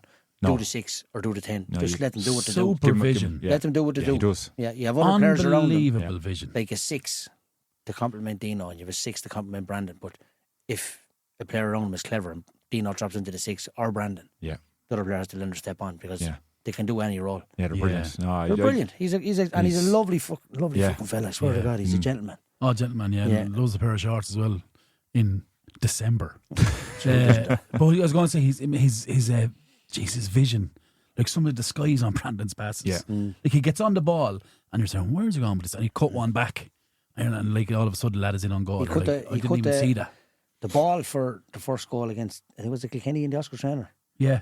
That was typical him. Unbelievable. And then we got fouled and scored a free kick then. Yeah, pure blind. Oh man. Yeah. Jamie, yeah, boom. Yeah. Jamie killed it. Yeah. And just sort of caught underneath Jamie. Yeah, that was the first night in Pats, wasn't it? Yeah, I remember that. He's just brilliant. I just think he doesn't, like you say about getting to 2 yards, like, you know, say, a yard goes a mile. He'll get that 1.5 yards, 2 yards. Not even a backlift on the leg, poof, ball is gone. You know what I mean? No, he's good. He's just brilliant. I think he's brilliant. Jack O'Neill, Keane Cleary, Pop. Keane Cleary. I just think he's after having Dino goes in the 8 and Keane in the 6. Okay, gotcha. He's after having a brilliant season. Yeah. He's a bite about him, I love as well. And he's underrated too, like Jordan. Yep. Very, very underrated. Like he scored a bicycle kick up in Killree United this year, was a phenomenal goal. But he's picked up so many good performances this year. Every time I go and see him, he's like an 8 or 9 out of 10. Yeah. He does the 9, he does the 8, he does the 6, he does the winger, he does either side. Keen. He play left full for you. Do you know what I mean? And every time he plays in a position, he's excellent in the position. Yeah, he plays. it doesn't matter what position. No, it doesn't matter. He do the job. No, and he covers. And I love him when even when the 6, he's intelligent. Yeah. When my centre half is in trouble here, he goes up a gear pace wise to get in a position to play a little 1-2 with the defender to get us out. He's not going strolling in there to get it. He can stroll in around the field anytime he wants to be on the ball, facing the game, or the game is in front of him. But when he spots the centre half is in trouble, or the left full back or right full back is in trouble, he's gone. He goes up a gear pace wise, get himself into a bigger position, bounce it to me, back to Craig, out to Luke Graham, and we're out. Yeah. I mean, like, that only comes from him. If the 6 doesn't do that, you can't get out of there. He has a big footballing brain. Like, he's you know what I brilliant. mean? Because he's not the biggest lad either. No. You see him there and you're thinking, Jez, he's not this lad's going to get flat. He's a messer, man. Not a chance of it. Yeah, he's deadly. He's well able to stick up for himself on the pitch. He's a good player. Like Keane coached him years ago. Really, really good player. Yeah. I have to say, very intelligent and wiry. And I like the wiry effect. I love it. Man. He wouldn't put over. It's a cog you have to have in your machine, man. And he can finish, right? Oh, yeah. And he can finish, like you I said know. to you. Yeah. Basically, he got up in Killree Yard in the game. They drew. No, they got beat 2-1 in the league. He scored a goal that day. Yeah. Outrageous. Last midfielder, last round. Josh Moore, Ryan Byrne, Shane Duffy. Me, is it? Yeah. Josh Moore, Ryan Byrne. Shane Duffy.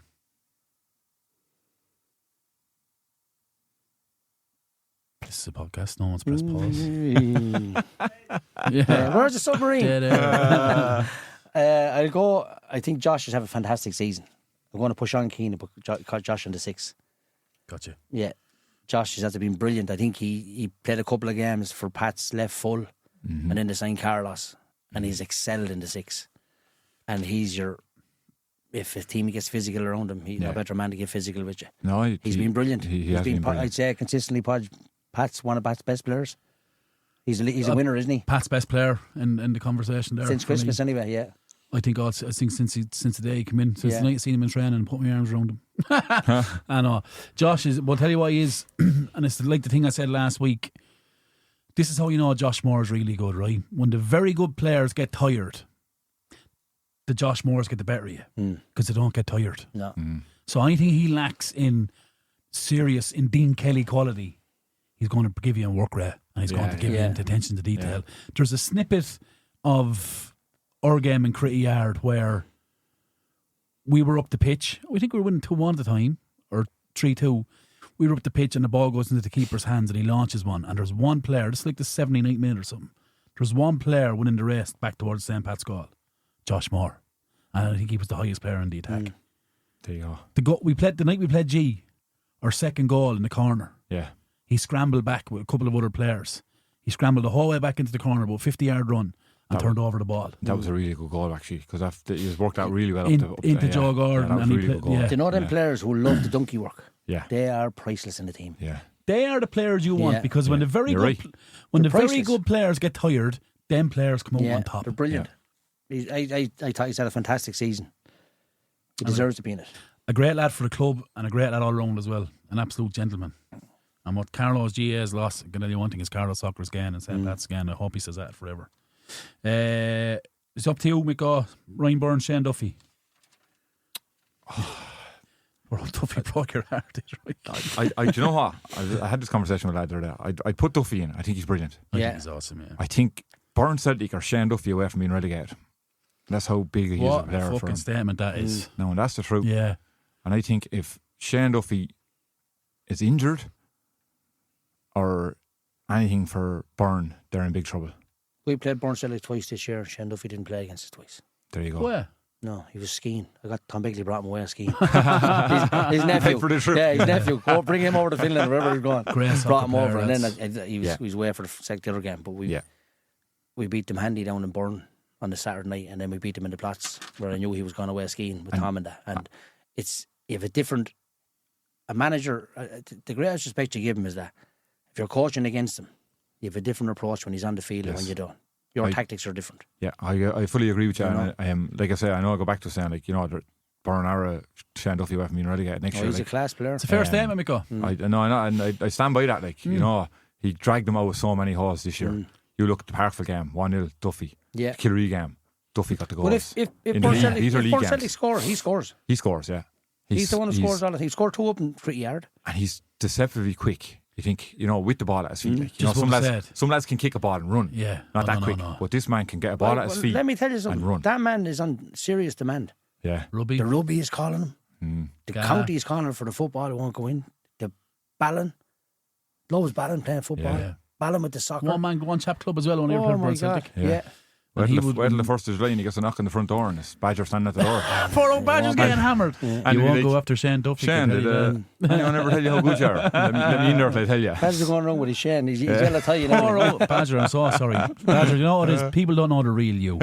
That's the problem. It's only the perception you. No, I think Shane Duffy, do you know what it is? Going to touch on your point. Do you know what he can do? When he dribbles, he can go both ways. Yes. Which is extremely rare in a player. Yeah. The best players in Carlow can't go both ways. No. He can dribble, he's brilliant. Right dribble, left dribble, and he's the best dribbler. I coached he's taking up the golf now for Kennedy Cup. He's the best dribbler I've ever coached. Yeah. At that. I seen you dribbling something like you're better. Yeah, it was the nicest pizza. 10 pints in there. Yeah. Stroke face. No, he's stroke mouth. No, he's since he's a kid, he's absolutely awesome. Him and Fagan up front are a handful. They're a handful with the two. Really. And if you go back through a lot of the Byrne games this year, a lot of the results, like the ones they lost, none of the boys were there. Fagan missed a few games during the middle of the season, I remember. Yeah. Duffy, like you said, Duffy didn't play against you twice.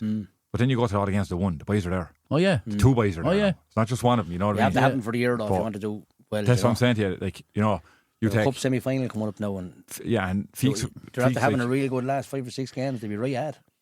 Yeah. Like the beat Critty Yard, beat G down there, beat Parkville. They need to stiffen up their defence big time though. They do. They know that as well. But they have it's a fairly well structured club though, lads, in the sense that they have a decent B team there, and they have a decent. I think their youths B team won a cup final, didn't they? Yeah, no, they were bet. They only bet them. I think they're youths were second or third to Hanover, right? Close to them anyway, in top 4, top 5. Hanover, Podge. Fuck me. No. I think so. I think they need to get the recruitment right. Yeah. They need to keep Des Clark number 1. They need to keep all the players they have now. And add 3 or 4. They added a couple there in January. Remember a couple of lads come in, I think one or two came from Weish and all that, and made them stronger. Yeah. Remember going to watch them against Vale. I think it was the only game on all season. A couple of big physical. Mark Morrissey. Big lads. Yeah. And that made a difference, because you're not being pushed off the ball. And I think this year was a massive learning curve for them. I go back to when we got promoted, you're thinking, holy shit, where am I going to get a result out here? We came up with the first one, didn't lose a game. Yeah. Had 14 games, 140 or 113 drew one, and we drew it was a Vale away or something. And then we come up to the Premier League, lost. Yeah. Then we got 5 wins in a row, and that was it. Set us off, that time. And I think if Byrne keep the likes of Duffy, Killing keep them fit, keep them on the pitch. You have to have them on the pitch. You know, we have them signed up and they're not there for 8 games a season. Correct and true. Yeah. So I think you're spot on. But I don't. Again, they're not. They're 3 players away from being probably top 4, top 5 as well. Do you know what I mean? Like as you said, if we can get them lads on the pitch. Yeah, they have to be on the pitch though. Yeah, they have a few like Dara Donoghue was there as a nice player. Ryan Clark is there as a nice player. Sean Tracy was in and around it. Like they have a few nice, good Miles players. Hutton is in our academy. Miles Hutton. Jamie Fitz. Jamie Fitz, yeah. But as you said, there's no point in having them unless you can get them on the foot. No, you need them on the pitch, exactly. You do. Right wing, my player of the year, Jan Flesher, James Dolan, and forgive me, Ogswilla Stafford from Cleshin, who I thought was brilliant tonight how he played against us. I think it's Popa. I got a big Jan. For a young lad that age, it's aggressive running, it's constructive running. He's youth again next year, I think, is he, Podge? I'm nearly sure he didn't play youth this year because he could be, yeah. I don't think Pat's team was so good in youth, sort of. He just decided it was leaving certain that he'd rather play Premier. It's great to have the option at that age, isn't it? Imagine. No, he's see him playing, man. He's brilliant. He just covers the ground. My God. He's like, you know what I mean? Yorkshire twist and just let him off running. Yeah. He's like one of them Yorks. Never tapping the bell like this. Just let him off, man. But you know what? Yeah. He likes to tackle. Loves it. Do you know, for a young lad, you're thinking, some young lads going into that, like you said, he's still youth, you were saying. Yep. So some young lads thinking, see a lad like a proper full grown man running, they're not going in on this lad. Not him. Not him. Yeah. No, he's a well built young lad. He got it rough though against Vale. He got it rough against Vale 2 weeks ago. When I say I got it, he got it, and he never shirked once. Yeah. Never wins, never moans. Got up and got on with it. And for me, I think he's definitely Carlow's Young Player of the Year. Has to be. He fucking has to be. All the past has there center. Of course, yeah. We haven't won a trophy in 23 years, but Rushmore right beside me. I just think he's an assist monster. He works really hard. He can play a bit, and he loves that run from out to in. And he's very hard mark. Where do you play him? On the right. On the right. Yeah, majority of the games played on the right, and then if someone comes off the midfield, the left foot doesn't get out, does he, Podge? No, but I'm saying he sits on that right, Micko, and he'll come in. Yeah, I know what you mean. Yeah, because he has the ability that if it breaks down, he's quick enough to get out there anyway. Yeah, because a couple of times played us, he drifted into the middle of it. Yeah, do you know what I mean? He kind of, he left he's the gap out wide. He's clever for a young man. Like you said, he knows when to get out of that area. He's physical. Yeah, he's physical. Yeah. The only downside, does he pick up many goals, Podge? I think he has 9 goals and 10 assists this year in the league. Yeah, roughly in around that, I think. You're giving me false stats there, but I think. But anyway, let you away with Sorry, 19 goals. No, sorry, there you go. Yeah. Who you going, Micko? So you have James Dolan or this is scandalous. Ogswilla Stafford. I think he's Hawaiian. I think James Dolan has been Crickle's best player, you could argue, this year. Yeah. I thought he's. I thought at the start of the season Crickle were better than they were last year. So did I. Genuinely did not. So did I. And I said it on other things, you know what I mean? Paper. Yeah. I did. I thought. No, look at them. I thought they were better. Yeah. I thought these guys are better than they were last year. Yeah.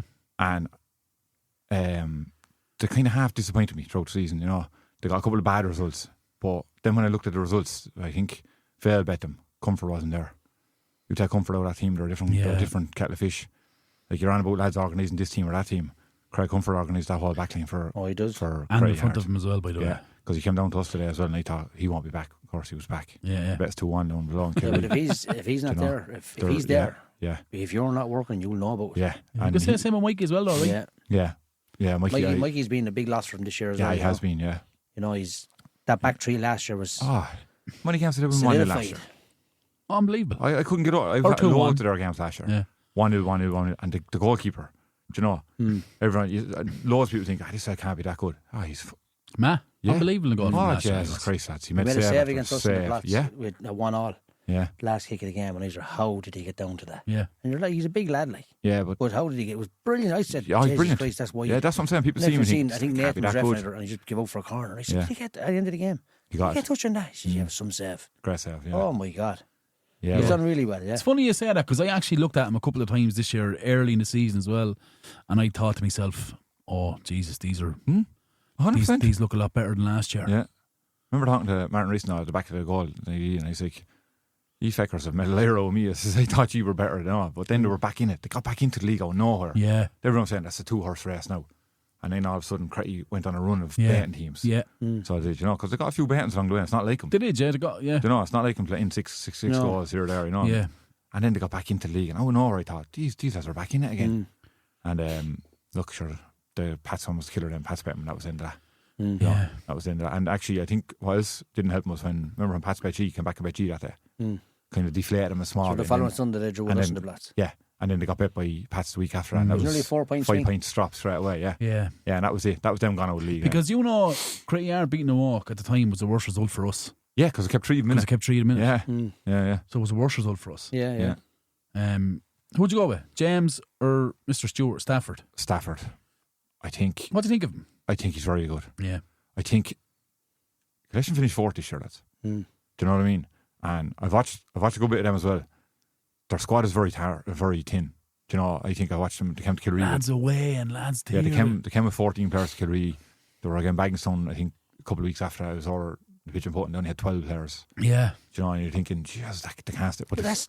I said at the Podge in one of the episodes. Yeah. They played Phoenix in that game, but the night of the fog. Yeah. I went up and watched it, and I was like, I couldn't believe how bad they were. Yeah. Like it was. Phoenix could have scored 8 goals in the first half. Right, and we played them 2 weeks later. And we beat them. Yeah. But there was 8 different lads on the bench around the squad, the match card that was there that night. And going, then how did I have 12 and 13 lads on the card? Yeah. So I don't know what goes wrong. They must have signed 35 players. Signed a lot. I like him. I think he's very good. I think he's very good too. A handful against us. I haven't seen enough of him, Podge, being honest. I don't think he played against us. Left foot off the right. He was in Augusta, but Augusta. Jesus. Fuck me. On a plane once in his life, he got on as if he was fucking. I was on the flight. He was in Vegas as you, wasn't he? Oh, that's right, yeah. It's right, you remember that. Yeah. Anyway, that's an episode. Do the Vegas episode, would be brilliant, wouldn't it? Yeah, well, back to Stafford. You go through collection, like they scored a lot more goals this year again, like, you know. Yeah. They're going forward, they're really good. Yeah. So they were. Need to keep steady, I think. The last your man to Brea. Eric, and then Stafford come in and scored. But that's an example of signing players, though. Didn't he? But what did Eric's a fantastic player. Yeah. Great player. But how many games did he play for them? I think he only played about 3, did he? Did he even play 3 games? He was coaching. He definitely played a few because I've seen him on the. Played against us and Pats. I know that much. He was I don't know whether he was injured when we played him in collection, but he was coaching. He was coaching on the sideline. Yeah, him and Gregor, wasn't it? Yeah. 2 of them, yeah. But yeah, the collection did come forward. No point, like, I know you can say, I should look to finished wherever near the bottom last year. It was a completely different team this year. Did you? Two things for me looking at collection is key for them. Consistency in squad and a small bit more quality, and I think they won't be too far off. Keeping everyone to have is good. You know what I mean? Like, you can't keep everyone to have. There is not a junior club on earth can keep 35 players happy. Well, not 35, but clearly they have. But clearly they must have 30 signed. They signed a lot. They've signed a lot, but they're not turning up. No. Yeah, but that's what I'm saying. Do you know what I mean? You need a consistent. No matter what way you look at it, like if that was yourselves next year, and you had 35 lads signed up, and the first thing you're going to do is look and so, well, Popa didn't turn up for 14 out of the 16 weeks. Yeah, we're not signing him back up again next year. Yeah, I don't care. But the problem is when he turns up for the 2, this is the problem.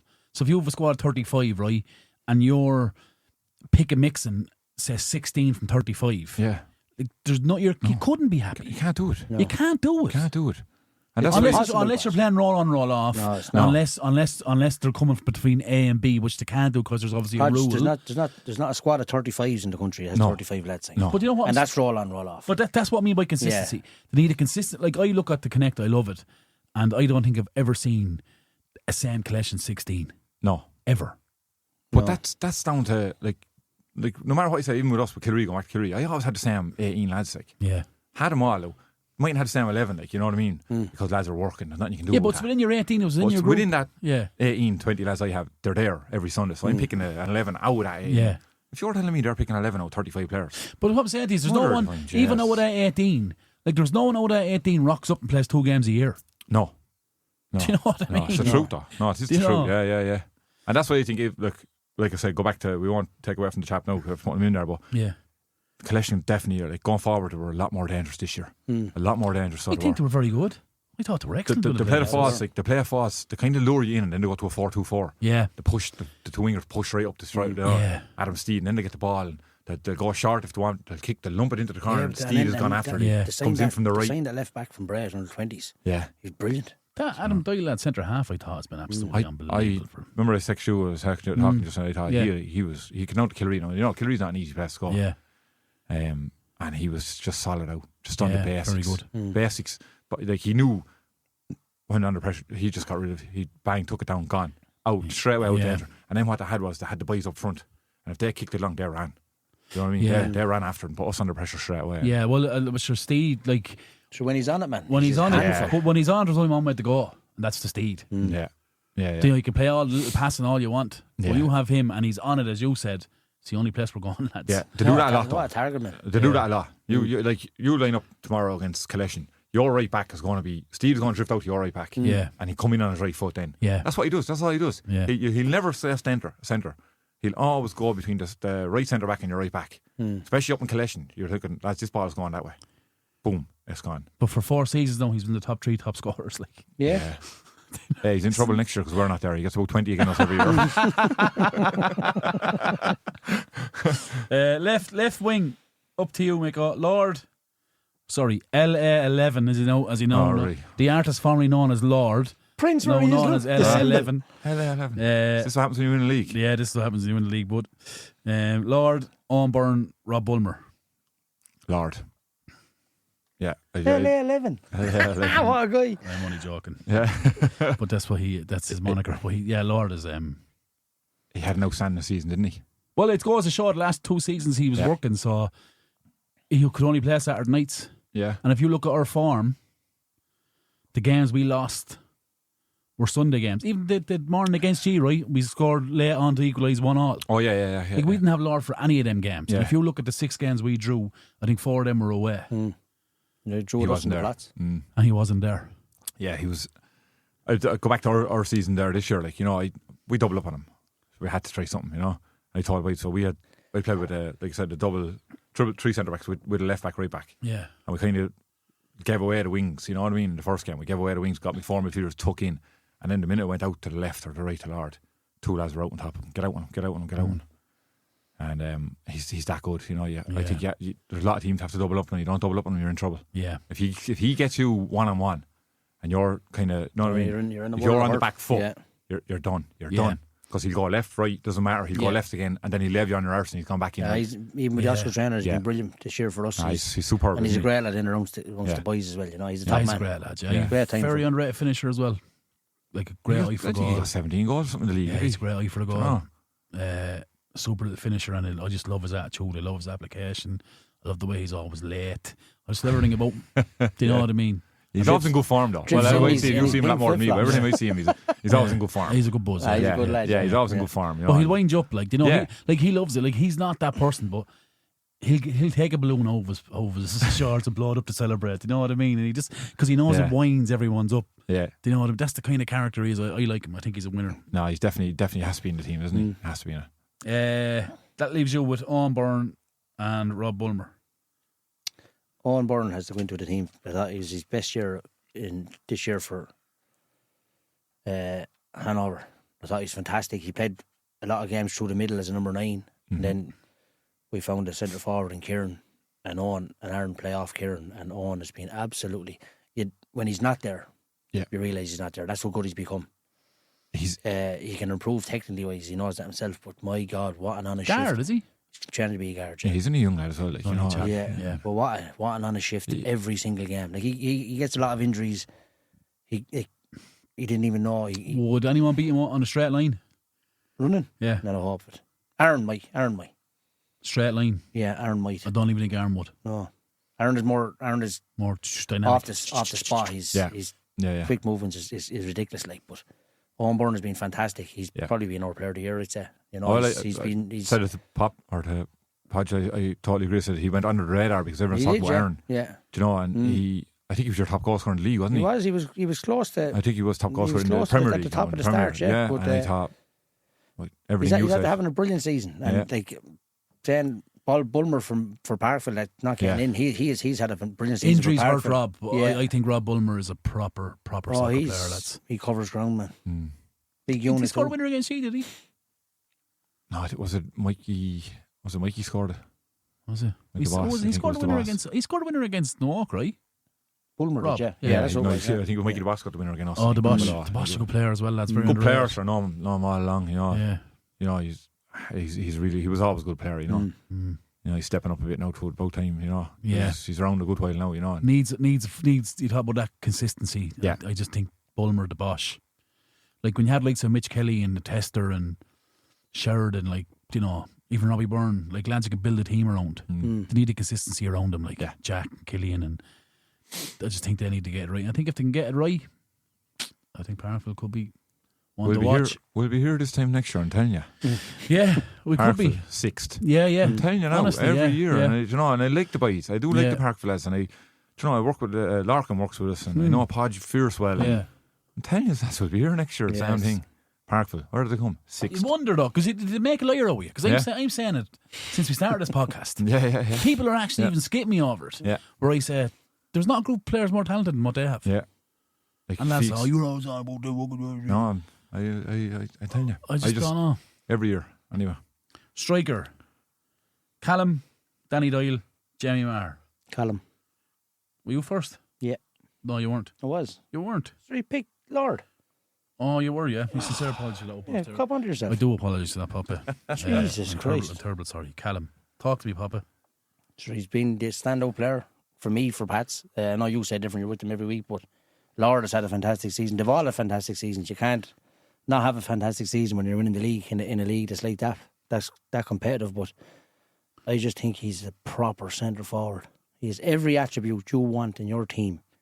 And it's not even the goals he scored. It's a couple of things he's done in the year. I remember looking at he's played Cricket Yard, beat him 6-3 or 6-4, was it? And I would have done what Craig has done. I'd clatter this lad and see what he's like. Yeah. And Craig hit my proper belt about 3 or 4 minutes into the game. Didn't bother him. Didn't react. No reaction. It was like, don't care what he's up to do. Nothing. It wasn't a free kick. It was just give him a proper belt. Don't. Yeah, and he just reacted. But he scored a couple of goals that night. His diagonal runs is fantastic. His hold-up play, he drops into the 10, he keeps it, he scores goals. He helps defensively, set pieces, attacking wise. I thought he's absolutely brilliant. Yeah. He's after having Pats have got lucky getting a player of that calibre in. You know, to get players like that in. Yeah, I agree. You have your Lord was obviously nearly, what would you say? He's there for his first full season in 2 or 3 years. Yeah. Adding the goals. Yeah. Then you have Callum. You added Josh Moore into that. Yeah. You added Rav into that. Let's not forget about Niels that was there, right? Joe Gordon that came in. Then, all right, shut up, you.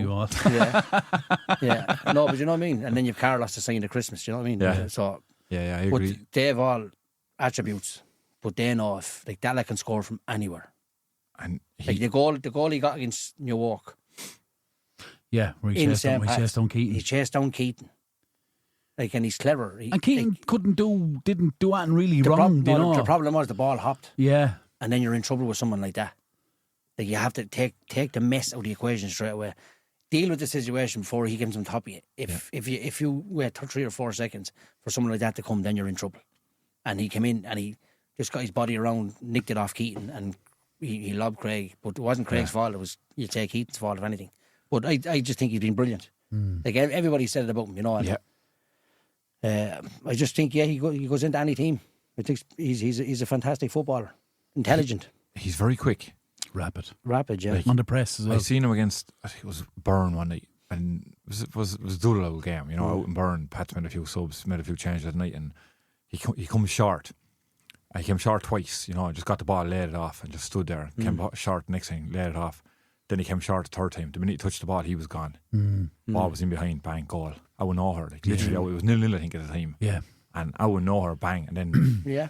I think another 2 goals, 3-0 up, game over. Yeah. Do you know? And He was excellent. he just lured the defence into a false sense. He's going to go here, get this ball, give it to you, and stay there. Do you know? And when we played him down below, I remember the two that are in Patson, we had the 3 centre backs, and he said, what do I do? I said, one is make sure you follow him. I said, the other 2 tuck in, because if he turns and runs, he's going straight into the 2 ye. But he makes that's what I love about him. He makes the opposition make a decision. Yeah. So he drops out, and you're saying, no, let him drop out because he's going away from goal. If he turns, because he can play, right? He can play a pass, he can play a behind. Nice. But then, if you're following him out and you're leaving that little chink in the armour, like, it's his movement that creates that, and you have someone else going in behind. Yeah. Do you know, like, it's one of them ones where you're kind of... It's a very educated Should we sacrifice press. someone His for press him, is lads? Brilliant. Yeah. Like, it's not a stupid press. You know, straight, like, first time I seen him, I was like, Jesus, this lad could be like a man from Black Forest. He said it was brilliant. Jesus Christ. I fucking gazelle running around the field. But his first run, I was like, what a run that is. Yeah. Puts the defender under pressure straight away. And then you see him a few games you played, and he's, without, I say he's the best coach, I think, in the Carlow League, right? Without his intelligence shouting or Badger saying something, he knows him. You don't have to tell him. He knows the run. Yeah, you're right. Like, and it's not going from centre back to say, I'm going across like an Egypt. Yeah. He's not. He forces him out, but then he makes all of a a gap sudden for himself. he's just jogging and he's forcing you out. And the very minute you take a touch, so you knock the ball from here to the door, his 4 or 5 strides, or like 8 or 9 strides for anybody else, makes he's nick the ball off and they're back in. But that's why he's perfect for the way good. The way we played this year was that kind of mid block. So, like, in previous years, we got at teams, we chased teams our possession. Yeah, we pressed the life out of teams. Yeah, like this year was kind of, we don't have to go press them because we have to try and trap them first. Because when you have the likes of him up top and a Niels or a Lord or a Jan or a Joe Sutherland, by the way, who I think's been unbelievable this year.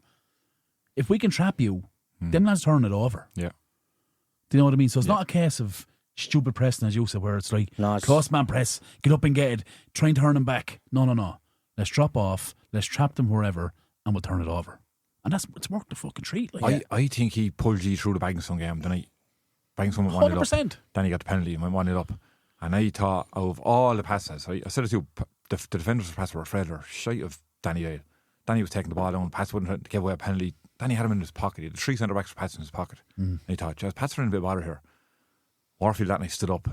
It was him done all the running, him done all the working, and he definitely pulled Pats through that night. So he was outstanding that night. People forget how good Danny Dale is as well. Yeah, that's what I'm saying. Yeah, like he's the boogeyman would be as Chuck Norris is scared of Danny Dale. You know what I mean? I'm trying to think of a Chuck Norris joke. Danny Dale sleeps with the lights on because the dark is afraid of him. Danny. You're not giving me much chase now for the next one, are you?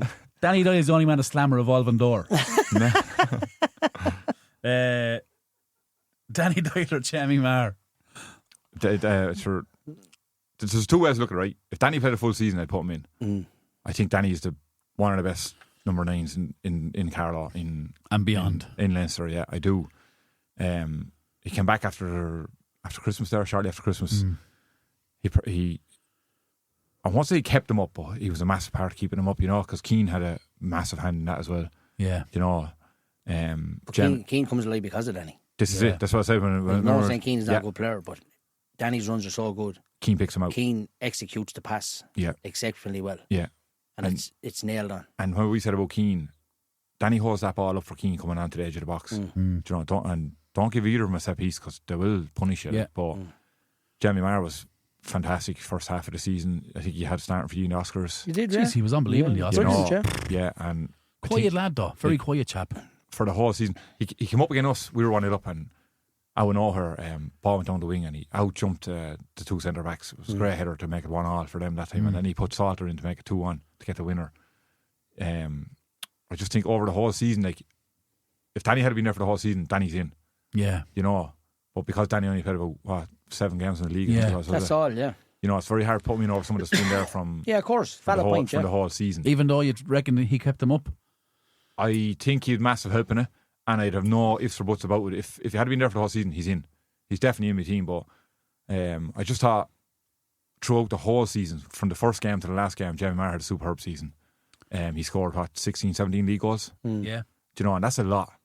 So it is. No matter what way you look at it, you can score 16, 17 league goals in the Premier League. Carlow, that's a lot. I know Danny got top goal scorer last year, but purely on the fact that Danny didn't turn up till January. Yeah, no, it makes sense to me. That makes perfect sense to me. An overall team of the year, he's in apart from that. But just on that, like Jamie played the whole season. I just thought he was brilliant for the whole season. I would. Yeah, I would tend to slightly agree with you. Yeah, the only thing that I would say that I'd put Danny in because I know what he is, I know what he can do. So what he's done in the length of time would make a difference to me. Do you know what I mean? He'd be in, but I get your point. It is a valid point because Jamie grafted the whole year. Do you know? And who's to say if Jamie wasn't a McCrit Yard, they wouldn't have finished third, or do you know what I mean? Yeah, No, I just think he got him out. You go through the results. Jamie got him. You can say about scored Danny. A lot of really good, really important goals. Important ones. Yeah, he did, and I just thought he had a brilliant season. Your Oscar team was strong, and he still starts. And you had him involved in the squad, and no, Danny would have been in there too if he had been around. But just purely, and it's just purely on the fact that Danny wasn't there for the good first half. He missed a lot of the season. I think he missed something like 11, 12 games. Yeah. And then he came back, and that's the only reason Danny's not in, because he's in every other team. I think he is, because he's that good. You can see the difference he makes to Baggingstone players. Yeah. And results. Do you know what he does? You're on about leaders as well with the Baggingstone team with Danny. Just on Danny before we go. All right. He gets lads training.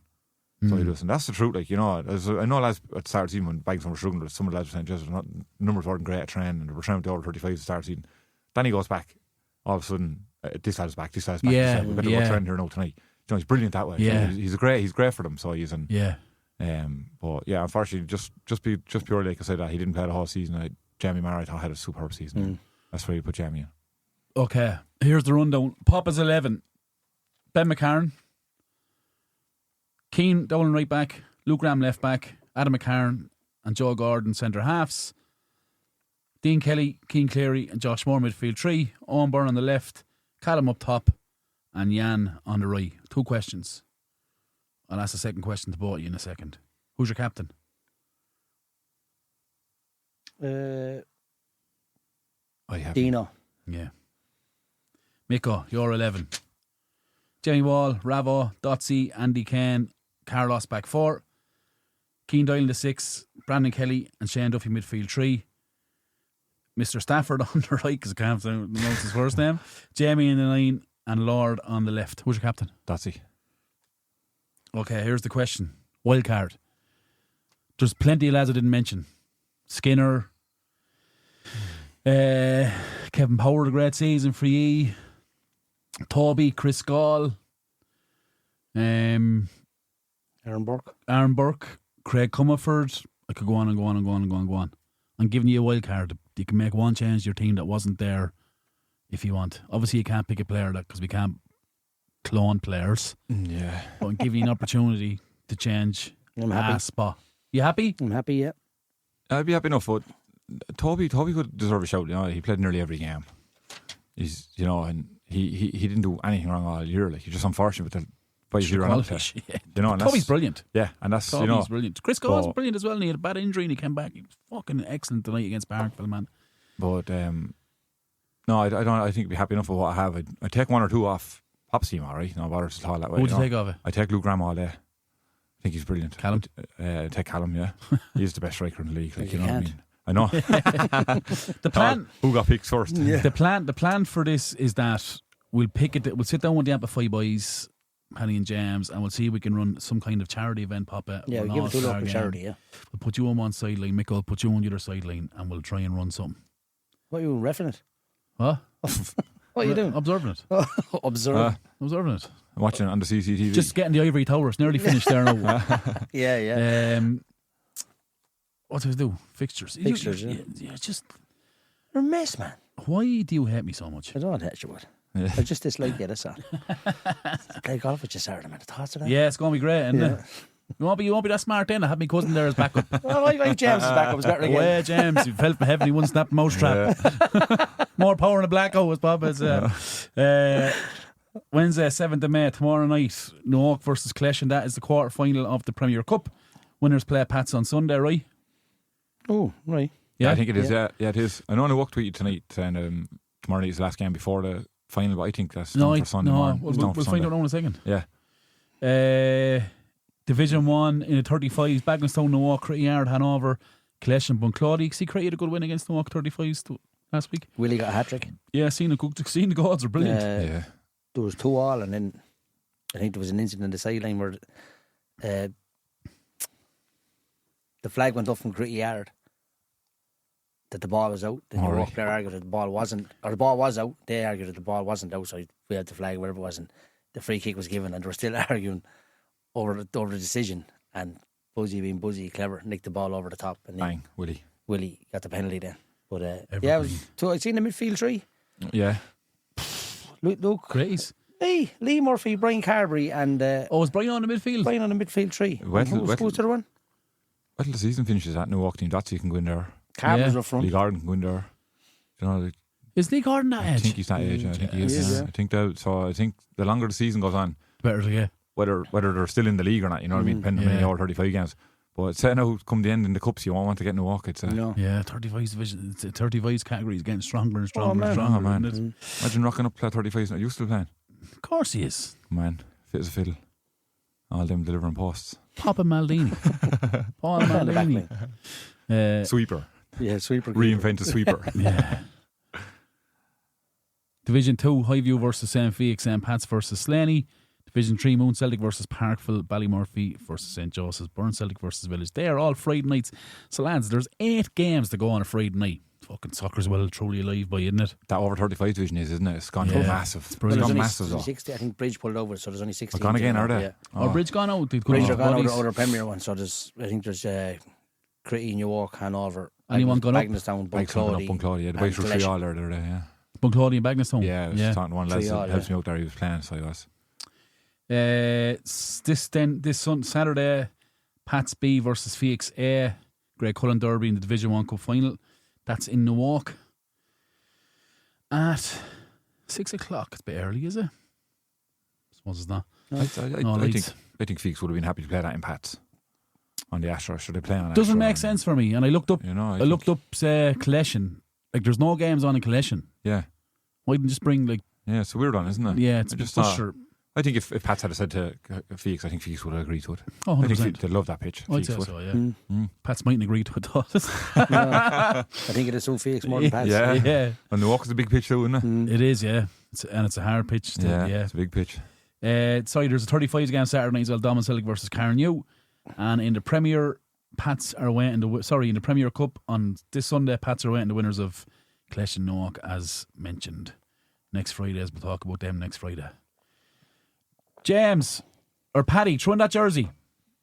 Lads, there has been absolutely unbelievable demand for a latest jersey, Papa. Yeah. To the point where it's no longer limited edition. So here's So here's the scoop, Pop. This is the jersey that we had for sale. We are willing to keep the sales open. I think I actually sold like 29 of them or something like that. So if you're interested, contact the Instagram page and we'll order you a jersey, and it'll be about it's a slow ball from China, so you might have it by the end of October. I'm only joking. And for the new season. Yeah. Couple of weeks is all it is. But that's the jersey there. If you want, I don't know if I'm in the right camera. There's so many cameras in here anyway. Right, we'll see. Can we get from this side as well, Podge? Yeah. So that's the one. Oh no, it's over this way. Paddy's pointing over this way. Where are we, Paddy? Here. Give us directions here. There you go. Bang on. Mirror the jersey would. Right beside the sign, yeah. So look, that's there. We'll keep the orders open, lads. But you have to contact the Instagram page the next couple of days, and we'll get them on order for you. Other than that, Micko, thanks very much for coming on. Pleasure, mate. Pleasure, mate. Absolute delight to have you on. Wish you the best of luck in the first division next year. The right man at the helm to get them back. Yeah, it'll be tough, but sure. Yeah, I know. Well, look, the first, yourself, the first few games in that division is crucial. Yeah, and I was looking up, and it's more physical than definitely. And I looked football up last year, in terms, if that makes any sense. But 100%. It's make your place a fortress, is what I think. And I make it hard to beat down there. I looked it up there. I was just sitting on myself thinking. I think 3 of the last 4 teams that come up from Division 1 are all played Astra. Vale come up, Felix come up, Burn come up. Oh no, I think 3 of the last 4 teams. Us, see, we were up for Grass, and then I think Vale come up after us, Astra. Felix were up this year, Astra. Burn come up last year, Astra. You know, it's all Astro teams coming up. Happy about that? I'm delighted the Astros gone ahead. I said it from day one. I hate. What do you not like about it? I think if you don't train on it, it's too quick for you when you go into it. You're not ready for it. You know what I mean? Fair point, well made. The bounce of the ball is completely different. Do you know? You might think a ball that'll run out over the end line. It won't run unless it's wet. I said in the previous podcast, you have to. Yeah.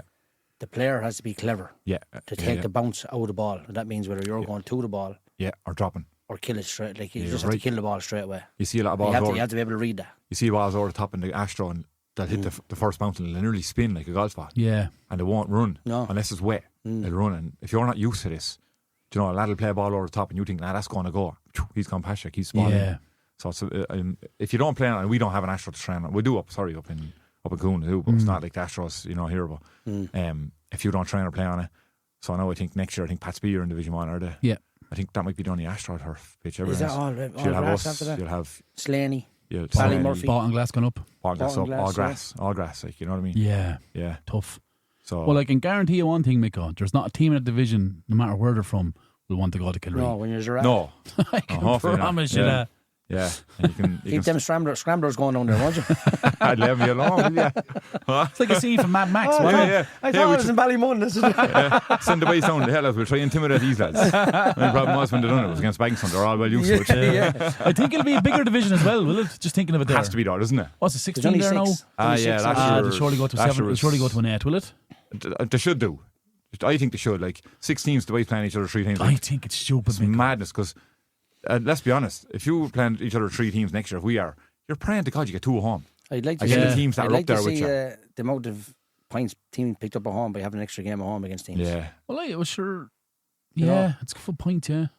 Well, we won't be working out like Pete did here with his 2.8 or 2.5 points per game. I couldn't believe it was this to him. Moneyball Dorgan. Oh, lad. I done the complete opposite when we won Division 1. I just looked and thought, right, where I think we had Mill Celtic, I think it was. We played 2-1-2. They played 4-1-4. We were going up to Mill. I said, here, bet these now. And win or 2 games. I just look around the field. I got 11s. Bet these now. Win or 2 games. We got 6 points clear of them. Yeah. Quick maths. But sure, look, different strokes for different folks. That's exactly. As you know, mother always says. We save about €900 then on referee fees. Yeah. And that costs us 900 extra this year as well. What? The linesmen. We went from paying €35 a game 2 years ago to 80 quid a game each. No way. It works out about 900. It's 900 €. What do you charge the players extra 5 for? each. But you have to have 16 players week in, week out just to cover the refs. Oh, you're going to be down. Now, look, we normally have save up the few bob and go on a session at the end of the season. Yeah. Count it up there. They're there with Derek. We have €76 left over. Yeah. No, but it's the truth, yeah. They go a session in Pound World. That's the only place we go for a session. Yeah. That's the truth. Yeah, it costs us 900 extra last year on referee fees. We played Sunday, Wednesday, Sunday in the first 3 games of the season. Yeah, €240. Gone. And they were like, this is some haul. No, Trevor does the money for us. Said, this is crazy, man. It is, yeah.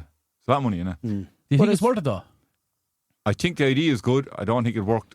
I still think monetary wise.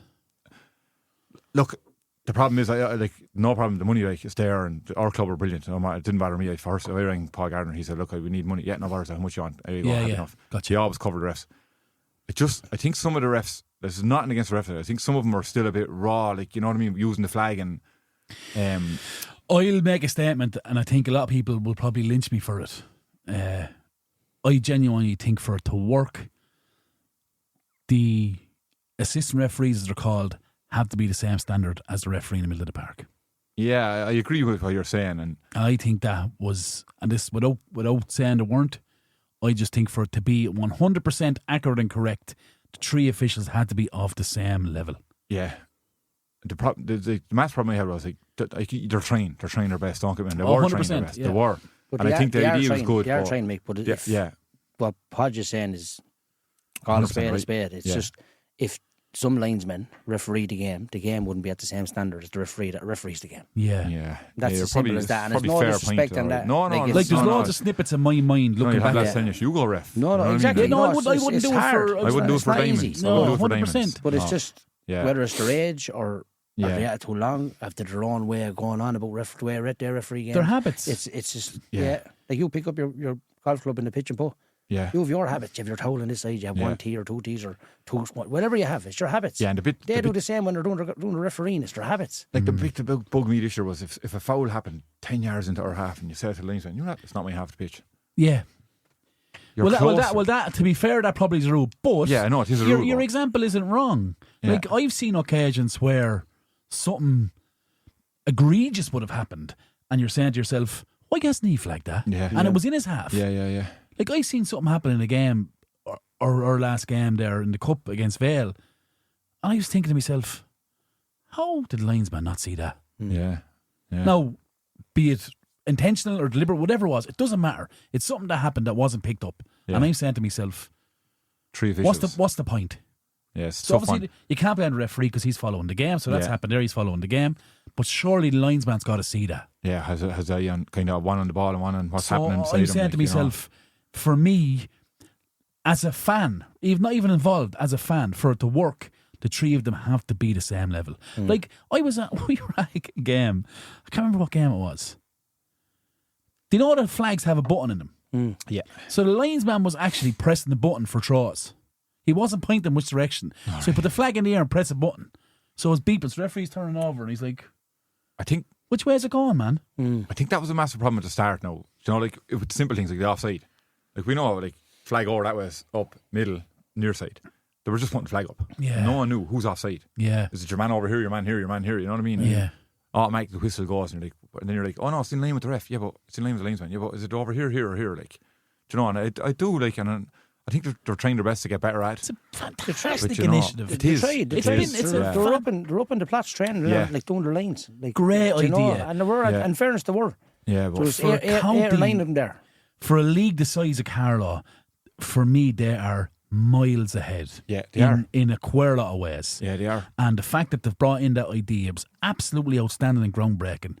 But you have to look at the negatives and positives and everything to push them forward. And I'll say it again for the 5th time. The only way that works is if they're all the same level. Great idea. Yeah. Principle is savage. But if you want to get the proper results of it, hey, they have to be the same level. I do think though You wouldn't have the game without them, Patch. No, correct. I do Correct. think some like with me now personally with our team, I think some of the players had to take responsibility. They couldn't get used to playing with the linesman. No one knew when you're running back with your arm. How is he? That had to stop, like, because the linesman is doing it, and do you know? And then all of a sudden you're trying to hold a tight line. I remember when we played without the linesman there the other night. Like lads are breaking lines. You're thinking he's offside, and you're looking across, and our lads are looking across. Yeah, no linesman. Do you know? So Yeah. And I think the likes of your new Walks now who are used to the bigger games with the linesman in the Leinster Cups and all that, they had a massive head start on us as well. Like, you know, and just by they're playing with the linesman a lot more than we were. And then when we went out, we were like, Jazz, then you're looking at the linesman. Why are you looking at? Do you know? And there was a couple of decisions I thought against us where, like the one against Parkville at the end of the season where we took a shot, but the minute the ball was hit, Docks ran. And he was so far onside, but when the keeper saved it, came back out, Docks stepped in, then the flag went up because the linesman thought he's offside. Yeah. But he only reacted from when the Docks was on the ball. Yeah. Do you know? But he had ran in, and look, it's a hard job. They're trying to get right. But It's a great idea, but from a coaching perspective, just to touch on one there, from a coaching perspective, I think it's great to have linesmen because it gives your back four balance and it gives them a good line of view. It does. You know, so as you said, they're not focusing on giving the show, which isn't a bad habit either, but they're kind of focusing on, right, where's the linesman? Yeah. Is he following us? So he's lying, so we know if he treads, he's gone, so don't have to worry about him all of a sudden. Yeah. Do you know, so from that perspective, we went on a rabbit hole there, didn't we? Yeah, we did, yeah. Anyway, 700-900 quid next year, we won't be. yeah. He was saving a few bob. Yeah. Ampifi, James, Paddy, Gur Mila Mahagut, you're absolutely fantastic. Thanks so much for the use of facility. People who are listening, thanks very much. What do you think, Pop? Sure, you're a wonderful presenter, you are. You don't know what is wrong with him. when do you do your next holiday? Next Thursday. I fucking tell you one thing. I'd nearly pay for you to get a flight now. Because you're nothing but a fucking scourge on society. You're the cyanide run through the veins. Imagine where we're going to feel about Juno on Saturday after playing 4 hours of golf with you. No. Now, tell you one thing. That is law. Well, sure it is. No, you've gone real law there. No, it's the truth. I told you 3 weeks ago. I don't pull any you're not punches with you, you know that. What? Give up the golf and come pitching, but yeah, I might do. Yeah, it's about as far as he hits it. So Go way over that last time. I told you to get an Uber to you. That's all you did. Anyway, thanks so much, listener. Support's fantastic. Sorry about Papa. I do apologise. And as always, that's not my podcast. Not my podcast. It's Carlow Soccer's podcast. Your podcast. Good luck and God bless. Super stuff. Well done, son. Thanks, mate. That's full time Good stuff. on this episode of the How Is He podcast. Available on all podcasting platforms. Find us on Facebook, Instagram and Twitter/X. Proudly sponsored by Curra Sports. For more information, contact Shane@currasports.com or check out their website, currasports.com.